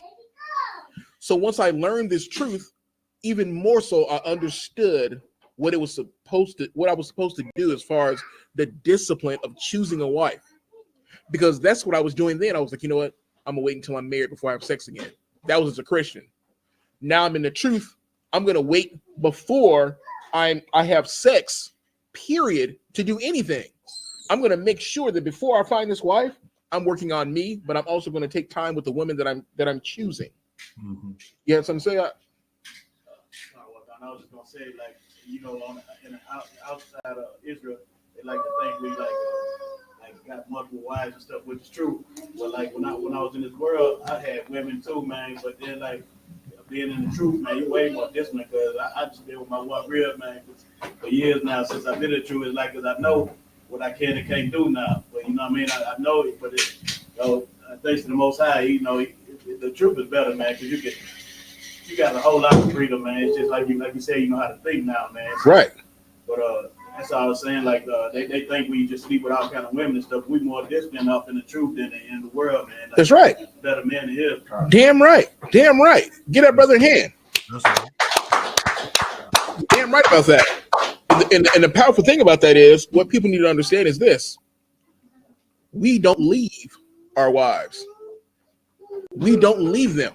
So people think once you come into the truth, oh no, everyone's tight and you can't do anything, you can't move. understanding there's a freedom once you come into this truth. And when it comes to dealing with women, now, of course, all the women aren't going to be down for it, but guess what? The truth says it. The Most High said you can have multiple wives. So it's not where you have to be out in the world, because in the world, you lie. You'll say, "Oh, no, I'm going to hang out with the brothers," when actually you're going to meet the one that you're messing with. In this truth, we don't lie to the woman about what we're doing, but we will let her know, look, it's none of your business. Don't worry about what I'm doing. But you're not going to lie to her. There's a freedom with that, because you know now, oh, the Christian church taught me this was adultery. We understand that that's not adultery. A man only commits adultery when he does what? Go ahead. Damn right. Damn right. A man commits adultery when he sleeps with another man's wife. And what does that do? Breaks down the nation. Come on, sir. That's what that does. I want you to understand there's a lot of power behind the rod. There's a lot of chaos that can come with it. Mm-hmm. If you don't do what you're supposed to do, you might be one of them brothers on the other end of a pistol. You might be one of them brothers on the other end of child support. You might be one of them brothers on the other end of an STD. Lucky, sir. Go ahead, Warrior. I don't want, if I may. You can either use it to build a nation. Come on. Or destroy the nation. Somebody paying attention. There you go. You can build it and they will come. Or you can destroy it. You damn right. You damn right. Because the scripture says to do what? To be fruitful and multiply. He didn't say to be fruitful and make whores of the daughters of Zion. Right. Be fruitful and multiply. So as I said earlier, that ripple effect, and I'll give you the definition. The ripple effect is the continuing and spreading result of an event or of an action. So because you didn't have rod control or lack of discipline, controlled by lust, the body or the nation will feel the effect of it. You just said that. You just brought out exactly what I'm talking about. So we don't continue. Sir. Give me Galatians 5:16. Come on, sir. The book of Galatians, chapter 5 and verse 16. This I say then, walk in the spirit, and ye shall not fulfill the lust of the flesh. Galatians 5:16. I'm going to read it for anyone who didn't hear it. This I say then, walk in the spirit, and ye shall not fulfill the lust of the flesh. Someone tell me, how do you walk in the spirit? And when you talk about this now, I want you to think about Matthew 5:28, how we went over that earlier. How do you walk in the spirit? Salakia, sir. Go ahead. Follow the laws, statutes, and commandments. You would be correct. It is following the laws of God by walking in the spirit. But what I want you to understand here, the spirit behind the law, because you have the letter of the law, then you have the spirit of the law. Somebody else want to try it again? Salaki Adawan. Oh, we got a brother on the phone. On the phone. Go ahead. It's changing the way you think. There you go. Absolutely. Young man Paul, was that you? Absolutely. It's the changing of the way you think, the spirit behind it. That's why when you go back into the book of Matthew, chapter 5, verse 28, when it's saying that you have committed adultery just by thinking on this woman, you by lusting after her, you've already committed adultery. So you haven't physically done anything, but you thought about it. The spirit behind that is you have to be disciplined enough to not even think about it. Right. You can see a woman and automatically, that's my sister, and keep on moving. Not look at her and the first thing you think is, oh, I'm about to tear fire to it, or I want to tear fire to it. Go ahead, Warren. You got to be real careful, because these women out here, they'll tell you, I ain't got a man, but she do got a man. Or they'll say, yeah, I'm in a relationship, it's complicated. Well, guess what? If it's complicated, you ain't had nothing to do with me. Because it's complicated, that means what? That means that she married. Right. Come. That means she married. But yeah, understanding this, when you walk in the spirit, it's the thought process. You have to understand the way you think. It's not just the fact of, okay, well, I saw her and yes, she fine and I wanted to do it, but I didn't do it. I wanted to go and smash her, but I didn't do it. No, don't even think about smashing her. You understand that? Don't even think about having sex with her. And you're going to understand why I say to not think about it. You're going to understand why I say that part of it, because there's a spiritual strength and understanding behind that when you don't think about doing it. Because when you think about it, it's going to lead to you doing it. And scripture is going to back that up. So when we go back into, just to give you some clarity, when we go back into Matthew 5:28, it says, don't even look upon her like that. You're going to be doing what? Somebody brought it out in Exodus. Yeah, man, Paul, you brought it out. It's talking about being covetous. When you're coveting after another man's woman, you're not supposed to do that. Go ahead. Can we use the story of Suzanne as a perfect example? Busted after a woman. Go ahead, break it down. When they had, when they kept going watching her, Mm-hmm. and they kept watching, and in their mind, like, we can have her, and they acted on their action. Of course, of course. She was screaming out. Both of them was going against her to try to make out she was lying, but she wasn't lying. Right, and the point that you're making is they were watching her because what? They were lusting after her. That's what they were doing. They were wrong. They were looking at her and they were thinking about what they were going to do with her. Right. Every day they would go out there, watch her. Right. Watch her, do whatever. Right. And then what did it do? It ended up leading to them lying. It ended up leading to sin. That's what it led to. And I'm going to get to that. I'm going to get to how your lust, your lack of discipline leads to you sinning. Once it leads to you sinning, it leads to what? Death. You're going to find out. We're going to go to, give me Galatians. We're going to go to Galatians 5, and we're probably going to go from 5 to 17 to 21. Common Concert, the book of Galatians, chapter 5 and verse 17. For the flesh lusteth against the spirit. Hold on, stop it. Say that again. For the flesh does what? Common Concert. For the flesh lusteth against the spirit. Continue. And the spirit against the flesh. Uh-huh. And these are contrary the one to the other. Uh-huh. So that ye cannot do the things that ye would. Stop right there. That's a heavy verse. For the flesh lusteth against the spirit, and the spirit against the flesh. So when we understanding that your flesh wants to go and do it. You see this woman, and you're like, yeah, I want to go smash her. In your mind, you're thinking that you want to go smash her and you committed adultery. But the spirit says, don't even think about wanting to do it. Because when you think about doing it, then what? Your flesh will then react. Your flesh will then act upon what you want to do. Then you've done what? You've then committed sin. Right. Go ahead and read to the next verse. Common Concert. But if ye be led of the spirit, you are not under the law. Stop right there. But if you be led of the spirit, you're not under the law. Now, the law applies to those who don't follow the law. I'll say it again. The law applies to those. It applies to all of us, but you are under the law if you aren't following the law.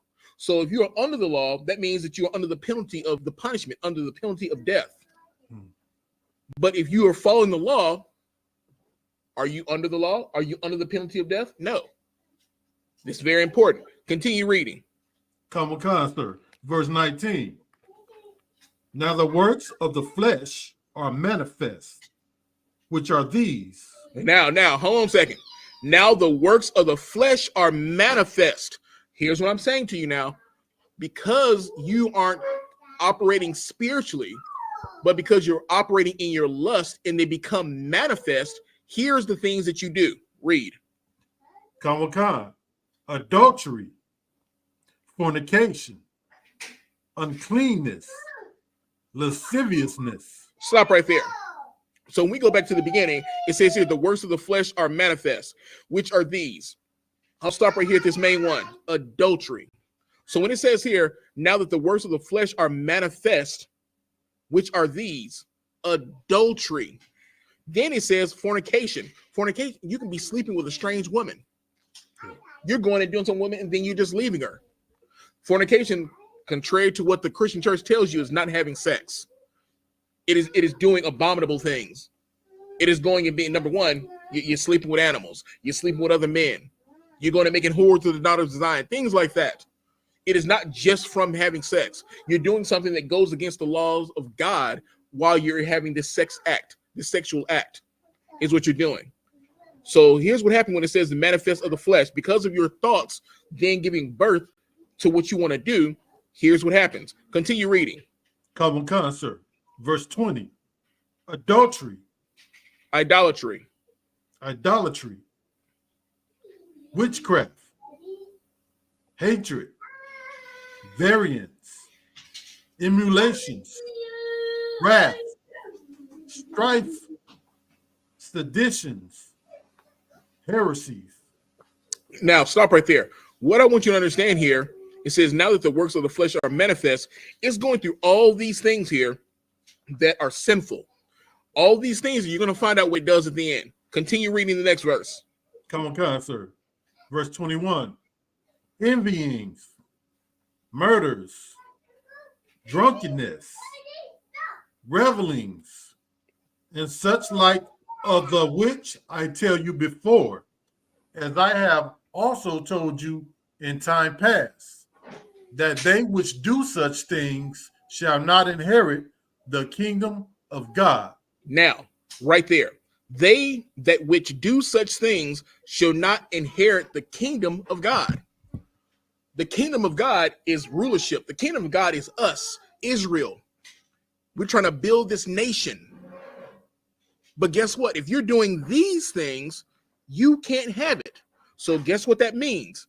If you, going back to the beginning of how you break down a nation, how you destroy a nation, you can lose the kingdom just because of adultery. Right. Now, the topic of the class is rock control. Of course, you're seeing all these other things that it's talking about, but what I'm talking about is the adultery, the sex end of it. What you're doing by breaking down the nation, by sleeping with a woman that has a wife, that has a husband, or by sleeping with a woman and making her a daughter, a whore of Zion. That's what I want you to understand here. Discipline is required in order to make it through this. Discipline is required to have rod control. So what you need to understand is that the decision that you make when it comes to when you choose a wife and who you're having sex with, meaning your wife, it can build or can destroy, as you brought out earlier, which requires discipline and self-mastery. One of the things I want us to understand is that there's a way that we can do this. There's a way to have the strength to have that discipline. There's a way to get that rod control. I don't know if anyone is going to be able to give me this answer, but I'm going to ask you, what is it that we can do? What is the power source that the Most High wants us to do that can give us the strength? I'm damn near going to give you the answer, but can give us the strength to not do what we lust after. What is it? What can we do to not do what we lust after, to defeat that? Go ahead. And how do you fight against your flesh? How is a way that you can fight against your flesh? Okay, that's a good answer. Go ahead. Fasting, prayer. 100% right. Fasting. Give that brother a hand. Fasting. Fasting is exactly what that is. Because when you fast gives you the ability to decrease the lust for the desires of the things that you want. It gives you the ability to decrease the desire of what you're lusting after when you fast. It's giving you a self-discipline. So what you're doing when you fast is you're denying yourself. People want to eat, I'm going to deny myself of eating. You want to watch all these movies. You're a person who loves I like to sit back and watch good series. It could be a series that's coming on, and I'll sit there and I'll binge watch the whole thing. But guess what? I might need to go ahead and fast that. That's something that I want to do. But maybe instead of taking the time and watching 8, 9, 10 seasons or episodes of this, I can find that time to go and pray. I can find that time to go and help a brother. I can find that time to be in my studies. Because what it's doing is not that there's nothing wrong with watching it. It's just that you want to have a discipline over yourself so that you can say, I don't need that right now. I need to do this. That fasting gives you that strength to break down all that desire, to say, here is what's important, here's what I want to do. So you have to do that when it comes to sex. You can be with your wife and you can fast from her, but what you want to do is you want to get with your wife and say to her, I would like to fast. It doesn't have to be that it's an issue with her. It's just that you wanting to discipline yourself. Not that there's anything wrong with your wife, but you're trying to discipline your thought process, because it might be where you're like, I want to tear fire to my rib 24/7. That's all you're thinking about is tearing fire to your rib. And you might think to yourself, there's nothing wrong with that. But anything that you're lusting after so much that it comes before the Most High, you are in error. You can't be putting anything before the Most High. So it's very important to fast. Now, if you're going to fast from food or drink, number one of the things you're going to have to do is you're going to have to get permission from the camp leader. Go to him and explain to him, I would like to fast what you're trying to fast for. Because what some people don't understand is that you may fast for strength. You may fast for wisdom. When you fast for something or you're asking to have strength or wisdom, the Most High will put you in a situation that's going to cause you to have strength. It's not a magical thing where he says, here, you're fasting for it, here you go. No, he may put you in a situation, go, okay, you're fasting. Well, during this fast, and you're trying to fast from sex, I'm going to have the baddest one just walk by. No, the baddest, Satan's like, I'm going to send this one past him. And you sitting there going, oh, man, look at that one right there. And she stops, and she sweats you. She might even come holler at you. But you're fasting. You're trying to keep your mind right. You might say to yourself, well, dang, I could just talk to her anyway. At least I can talk to her. And then after the fast, we can see where it goes. No. In the discipline of it, you don't even want to have the conversation with the woman, because you know what? It's a distraction. There are many distractions out there, and sometimes you can't get the understanding of that distraction until you fast, until you stop and get that clarity, until you stop and you take a step back and use discipline and say, you know what? Let me look at this situation. Let me think about what's going on right now. Let me think about what it is that I'm trying to achieve, what I want to accomplish. Can I do that now with this right here in the way? No, you cannot. So it's about self-mastery. It's about looking at yourself and saying, okay, I can't do this because of this. I'll give you an example. We have a responsibility to our brothers. We can't come to the school if we are unclean, meaning if you had sex with your rib, you're not supposed to come to the school because you're unclean. It's not that that's a bad thing, it's just you're unclean. But if you decide, I'm going to come to the school and I'm unclean anyway, and let's just say you go to camp, and you decide, I'm going to go to the school and I'm unclean, there could very well be some consequences from that. You could show up to camp, and then next thing you know, y'all are fighting. Somebody been showed up out there, and y'all going to blows just because you did something you weren't supposed to do, because you didn't have any self-control. You know that you got to go to camp. So make sure that you don't smash your rib. Get your ass away from her. And go ahead, Warren. There's part of there too, like when you do stuff like that, when you come unclean, like, you know what I'm saying, the Capricorn, it also shows like a level of brotherhood, like, you know what I'm saying, like you wouldn't even really protect your brother like that, because you're like, oh man, it's that, man, I ain't worried about that. I'm coming to the school unclean, I ain't worried about them niggas. Absolutely, that's what that is. 100%. That's brotherhood. Once again, lack of rod control affects the brotherhood.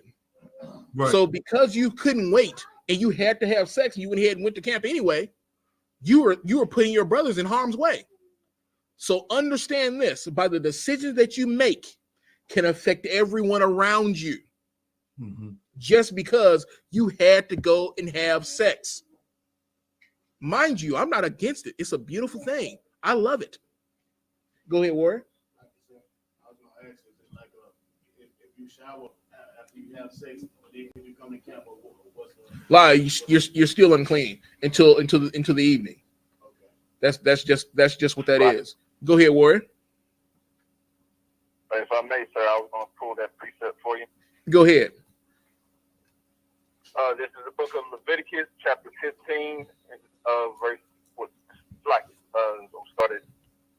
verse 16. Mm-hmm. And if any man's seed of copulation go out from him, then he shall wash all his flesh in water and be unclean until the even. Exactly. So you wash your flesh in water, meaning you take a shower, and then you shall be unclean until the evening. So you're still unclean until that evening. So with that being said, if you know you have work to do, some brothers have a discipline.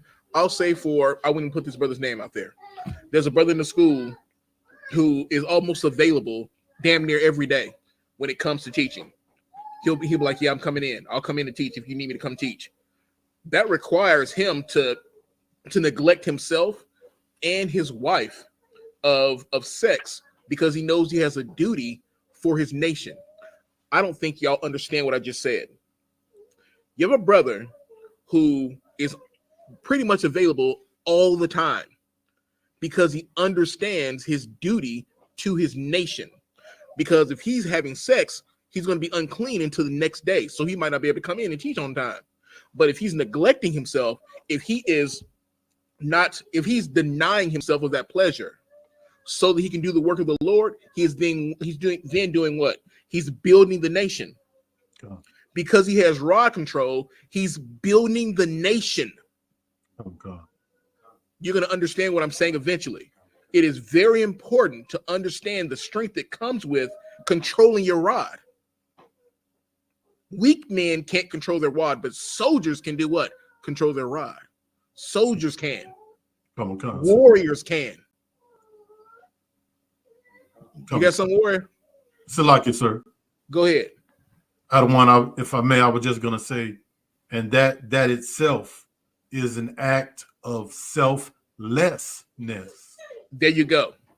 That is an act of selflessness. Absolutely. An act of selflessness. Because your brother, because your nation means so much to you. That's power. That's strength. That's the stuff that princes are made of right there. That's what that is. I'll take a little bit more. Yeah. Come. Thanks, like it, sir. Go ahead, Warren. Hey, come on, we also look at it too, like, you know how even when it comes to like women, we always say, you know what I'm saying, like, you got to first get that woman to realize that we still in slavery. And the reason why I'm saying that too, because sometimes we with brothers, we have to realize that we still in slavery too. And the reason why I'm saying that because if we look at like how we living right now, we were still in slavery. We'll look at it like we still on the plantation. And then you was still on the plantation, you ain't really just gonna be, man, I'm just chilling today. I'm just gonna have sex. You're gonna be trying to always work hard at getting out of there. You know what I'm saying? Not saying that you just not gonna have sex, but you get what I'm saying? Absolutely. You're correct. You are correct. Like I said, it's work. We understand what it is that we have to do for our nation. We understand what we're trying to do for ourselves to build the nation. So it's a discipline. It is a discipline. You got some more? Okay. Let me see. Halak, you have those articles, correct? Come on, sir. Now, what I want y'all to understand here, we're going to go through a couple of articles before I really get into the meat of what I want you to understand here.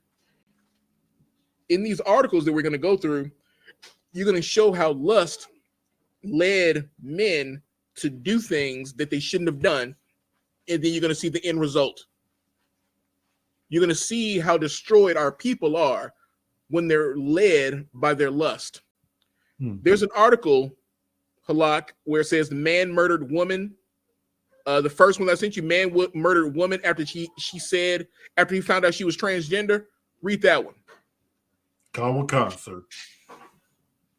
The title: Man allegedly murdered woman after she told him she was transgender. In Salakia, for the sake of YouTube, Facebook, and all the other regulations, unalived, not murdered, but unalived. Salakia. Go ahead, Warren. Come on, sir. Orlando Perez, 18, was so upset.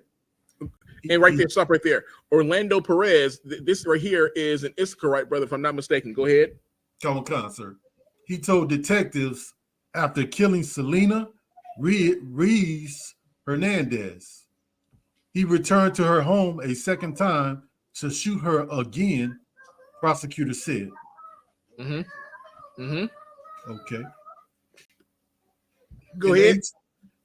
Come on, sir. An 18-year-old high school student was allegedly so upset after finding out a woman he went home with was a transgender that he killed her. Even after firing his gun twice at Selena Reyes Hernandez, Orlando Perez confessed to detectives that he went back to Reyes Hernandez's Marquette Park residence a second time so he could shoot her lifeless body again. Now think about this. This brother went to the house, had sex with, not, they'll say she in the article, but it was a man because they were transgender. He didn't know until, now it doesn't specify whether or not he had sex with them, but what happened was, once he did find out that it was a man, he killed him. He shot him dead, left, and was so enraged by what he had done, went back and shot him again while he was dead. Now, because of his lust, it led him to go be with this he-she. Right. And then after going and being with the he-she, finding out that it's actually a man and not a woman, then kills him. That right there, and these are two Israelites. The nation has lost and it's being broken. How? Because one has just killed the other. So you have one that's going to be in prison for the rest of his life, and then the other one that's dead. That's a nation that's breaking. Why? Because of lust.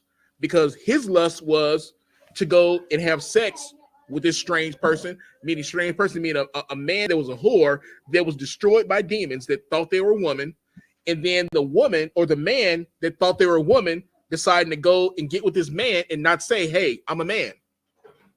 Their lust destroyed both of them. He lusted after him, and he lusted after wanting to be a female, and then going and sleeping with this man, and then look what the result was. That's Israel. That's what happened. Immediately. The Lord's judgment came immediately from that. Read the second article. Article number 2 is man shoots transgender woman who made him feel suspicious. Now, I'm not going to just keep on talking about transgender, but I'm telling you what happens when you are in lust after, when you want to have sex and all you're doing is thinking with your rod. The reason why I'm bringing this out, because a lot of these articles are here in Atlanta. When you are here, and this is everywhere, but you know what Atlanta is known for. So if you have no rod control, guess what that means you're going to do? You're going to be out there looking for a woman. But out here in Atlanta, if you aren't on your shit, paying attention to what you're dealing with and what you're looking at, you might be dealing with a man that's dressed as a woman. And you can be fooled. And you know why you can be fooled? Because the Most High will allow you to be fooled. Because why? You were led by your lust. Come You won't fool men in Isupk with that shit. Because Right. guess what? We aren't drawn in by our lust. Go ahead, Warren. Hey, Cole, cut right into it. It's a perfect group out here. They need to teach that. He don't teach rod control. He teach you to rape your women. And being that you want to talk about the men that pretend to be women, you know, they had a brother in they school with that kid underlined a man. Correct. Correct. The purple group had someone who murdered a transsexual. Why? Because they didn't have rod control. That's why you know the Isupk is the home of the truth. Let's give a hand to Commanding General Yahada.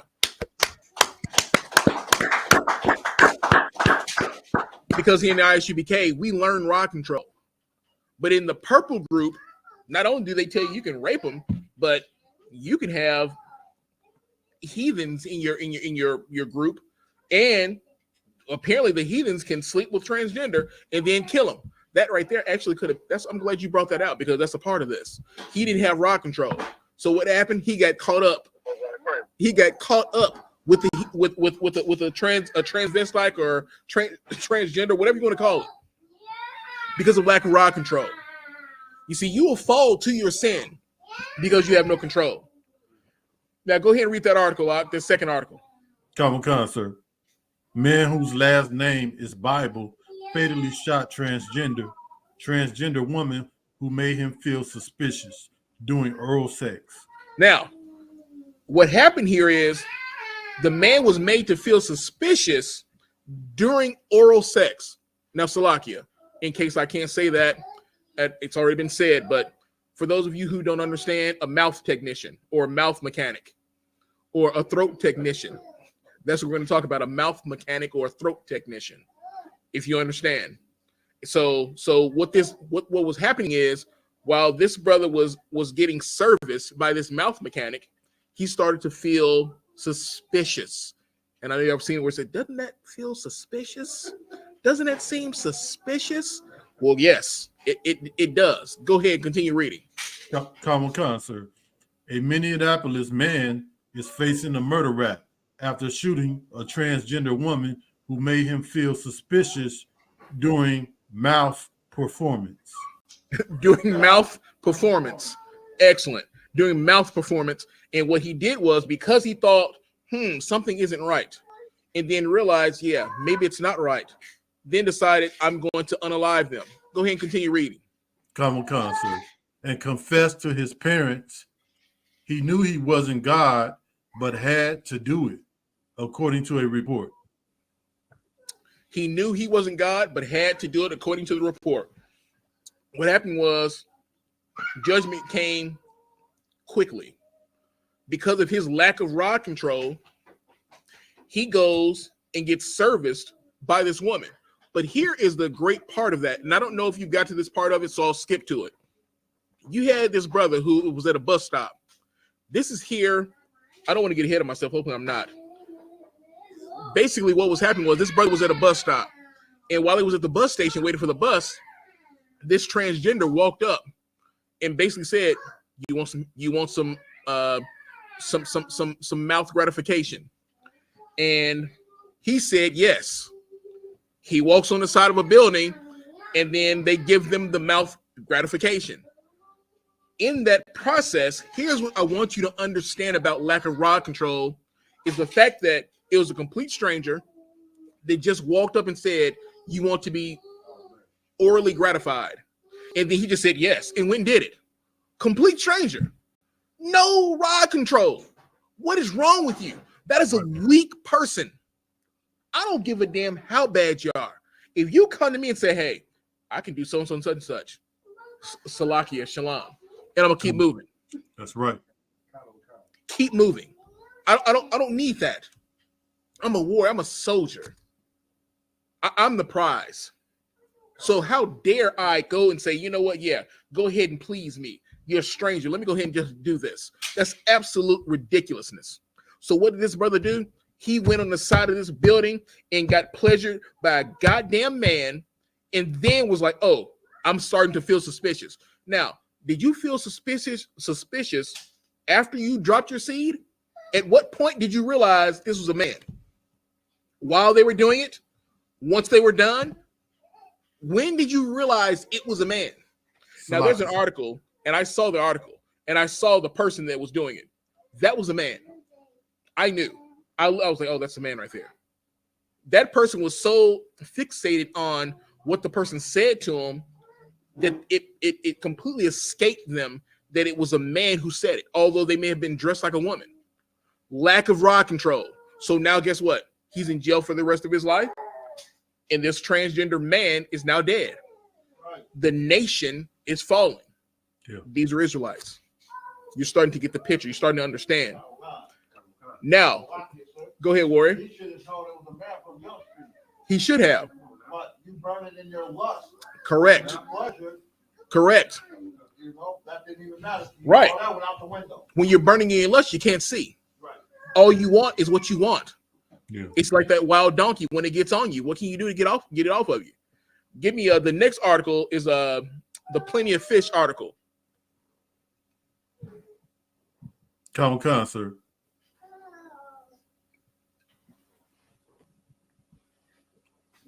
Woman uses online dating site to lure man to armed robbery setup. Woman uses online dating site to lure a man to an armed robbery setting. Continue on how it was done. Continue. Read. Comic-Con, sir. A late night meeting with a woman he met on an online dating site ended with a man being robbed at gunpoint by her and two men, according to news reports. Now, understand this. She lured him in on a website called Plenty of Fish. I'm sure you've heard of it. He went to go meet her, and when he went to go meet her, she had him set up to be robbed. He didn't have rod control. You're going to hear me say it over and over in the class. If he had rod control, if he had discipline, he would have still been at home. He would have still had the things that he was robbed of. He wouldn't have left and said, oh, I'm about to go meet this broad and get me some. But instead, he meant the end of a barrel. His life could have been taken. But because he had no discipline, because he had no rod control, now look at what has happened. His life could have been taken, but it wasn't. But you do have other people who are now in jail for what they did. They were also Israelites. I'm speaking about Israel tonight. I don't give a damn what your oppressor does. Your oppressor is going to do these things. I'm talking about you, Israel, blacks, Hispanics, and Native Indians. It is our job to not do these things that our oppressor does. It is our job to come into this truth and follow these laws, statutes, and commandments and understand that there's a consequence for the things that you do. Understand there's a consequence for not having the ability to control yourself. Go ahead, Warren.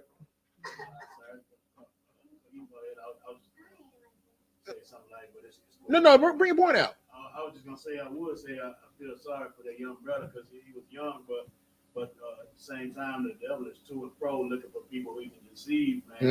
Mm-hmm. And the thing is, when he already know what you got off of you already. He know that you knew that was you a powerful man, so he put it on the young brother, man. He got his life took, man. You're right. What you're saying is heavy, and there's nothing wrong with having that compassion for the brother. But at the same time, yes, we understand because he wasn't a soldier, because he was led by his lust, he met the wrath of what he was doing. He drank from that cup and he died from that cup. That's what happened. And it's unfortunate. But we are here now. And understand this. We see what these other brothers and sisters go through so that we don't have to. Right. I can share with you these articles in these different instances of what has happened so that we can learn from it and we don't have to. What's unfortunate is anything that goes wrong with Israel.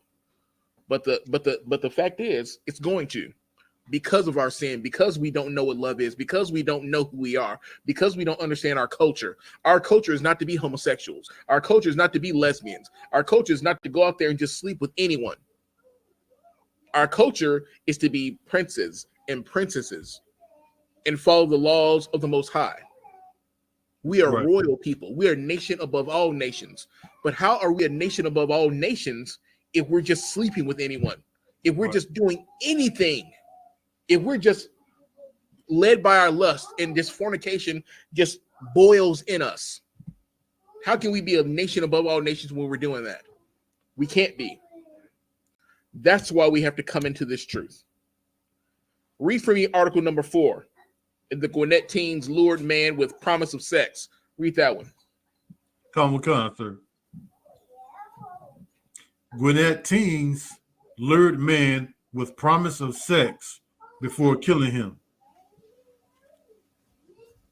Okay, so you have 3 teens here. Okay, and it begins. Before William Tunches was fatally shot and robbed, 3 teens lured him with the promise of sex. Stop right there. Stop right there. You don't even have to read anymore. He was what they did was they used the female, but they lured him with the promise of what? With the promise of sex. They lured him with the promise of sex. This man left from his home, and in the article it says to meet them in this wooded area.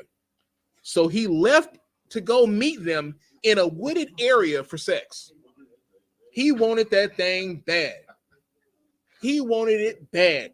I'm going to leave and come meet you in a wooded area in the middle of the night, and then lost his life. He would still be here today if he had discipline, if he had rod control. You're starting to understand the importance of rod control. You're starting to understand the importance of discipline. You're starting to understand that sex is not everything. But this truth is, because you can't live without it. I'm going to try to move pretty quickly because it's almost 9 o'clock and I haven't even got to the meat of the verses that I want to bring out. Go ahead and bring out James 1 and 15. And once you bring out James 1 and 15, you'll hear what I've been discussing all night. Go ahead. James 1 and 15, Baba Kajah. Common concert. The book of James, chapter 1 and verse 15. Then when lust has conceived, it bringeth forth sin. And sin, when it is finished, bringeth forth death. Hold up. I'm reading it again. James 1 and 15. Then when lust hath conceived, it bringeth forth sin. And sin, when it is finished, bringeth forth death. So once your lust has conceived, meaning you were thinking about it, and then you did it, it gave birth to the sin. Yeah. After it gave birth to the sin, it says here, and sin, when it is finished, bringeth forth death. So you had a lustful thought about this married woman. You got with the married woman, and then her husband killed you. So when it says here, when lust hath conceived, meaning lust and your thought process became flesh, meaning you went and did it. It bringeth forth sin. And sin, when it is finished, meaning after you've done this act, it bringeth forth death. The act of death came when the husband found out and then he killed you. Yeah. You understanding? That right there is so heavy because it's letting you know once it is given birth, once you have thought about it and giving birth to it and you've done it, the result from that is death. But if you are operating in the spirit of the law, you aren't even going to think about it. So therefore, when you don't think about it, you're not going to do it. And the result of that is life. The result of that is life. Because you didn't even think about doing it. But in this, you thought about it, then you did it, and then the result was death. James 1 and 15 is a heavy verse. It's a heavy verse. Give me just to go back to some of these articles, especially the ones with these women were luring the men in. Give me the book of Ecclesiastes, chapter 7, verse 26. I'm going to bust your head with this one. Ecclesiastes 7 and 26. Baba Kashai. Sir.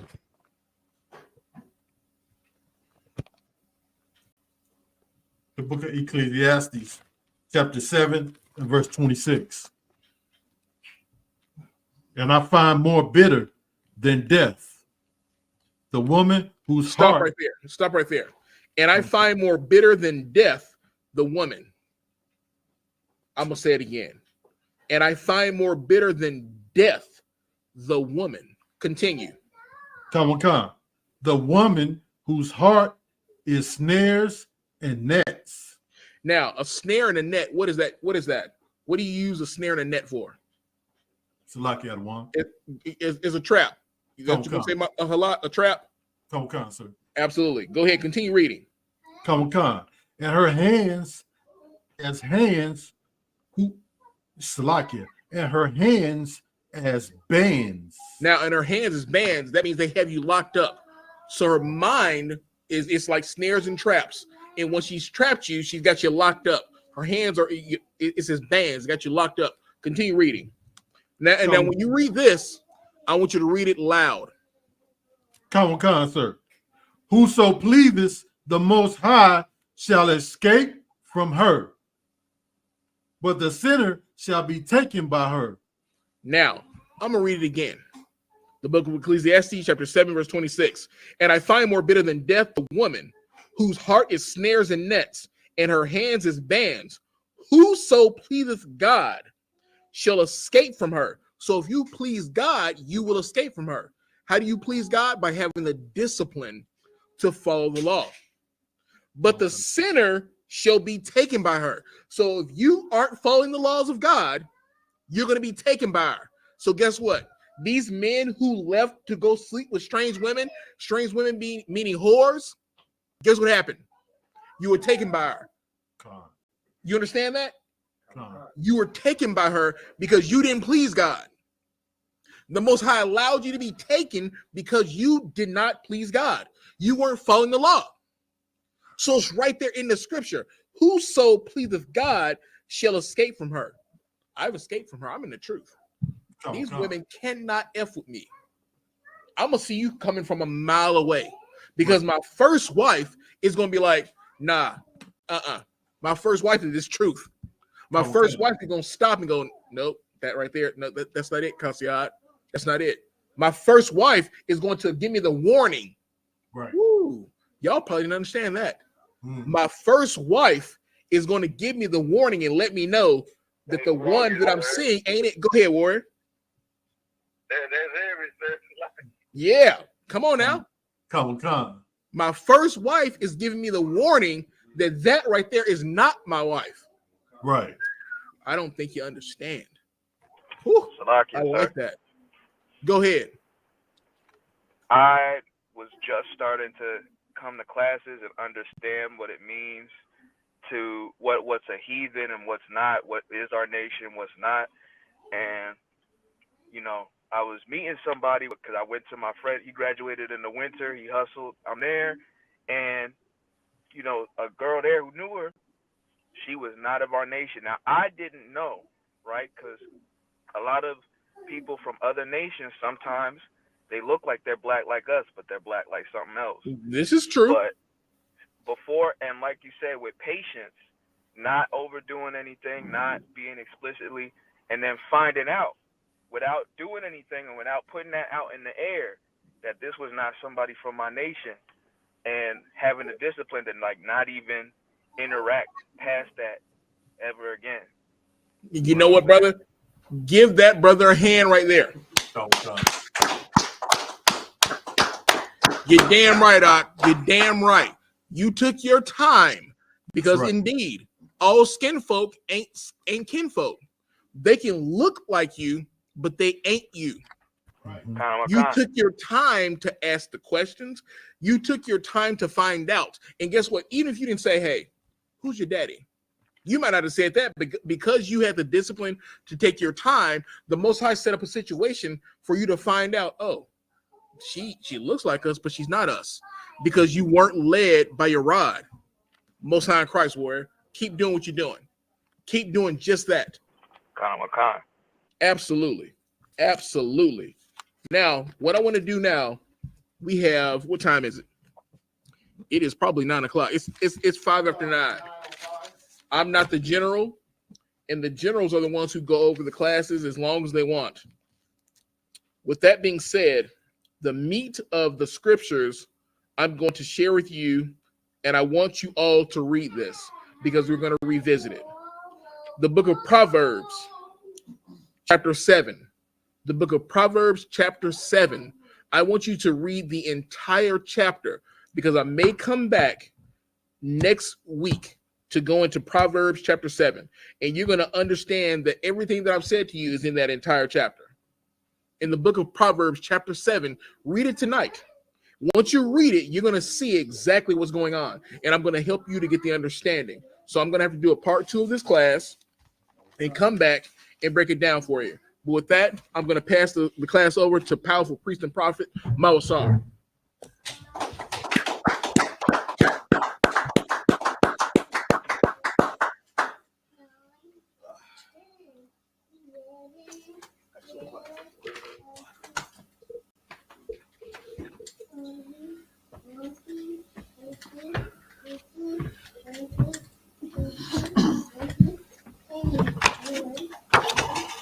ISUPK security announcements. We got an ISUPK start out of 1 West 125th Street, Harlem, New York. Rule for a new brother and sister. When a new brother or sister comes into the school, they are off limits for 6 months. They are to be saluted only. They are here to shed themselves of the world. If they need transportation, the teacher will arrange it. After 6 months, if a brother or sister has an interest in a particular person, he or she must get permission from the head to speak to a brother or sister. There's another 6 months in which the brother and sister will court each other. After this 6 month period, the brother and sister will get permission from the head to marry. Tithes, which is the commandment. Numbers 18 and 21, Malachi 3, 8 through 10. Means tenth in the Hebrew, ma'ashra. 10% of every penny of any increase the Lord gives you. Give to the treasury department or teacher. Priest fund. Free will offering for priests, not mandatory. Whatsoever amount you would like. Upcoming holy convocations will be Purim. That will be Thursday, the 22nd of February, and Friday, the 23rd of February, 2024. You can find that in the book of Esther, 9:20 through 31. Remind Akim and Akwath to check the bulletin board in the hallway. If anyone wants to be a trooper in the school, start wearing all black boots, shirt, pants, headbands, and scarves. And with that, I'm going to give one courtesy salute to the teacher. My name is Majum. Majum Shabbat. Majum. Rock. Yahweh Shem Yahweh Shai Rock. Yahweh Shem Yahweh Shai. And we said, translated from the Hebrew to the English, is Lord bless you in the name of Christ. Yamatat, hands down. Give one courtesy salute to the sisters online. My name is Majum. Majum Shabbat. Barak. Yahweh Shema.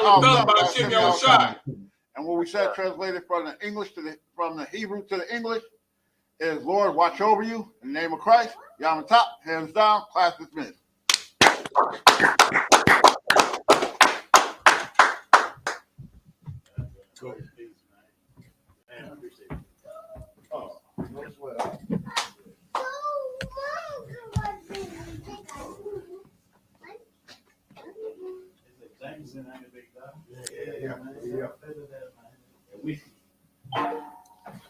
Let me tell you something.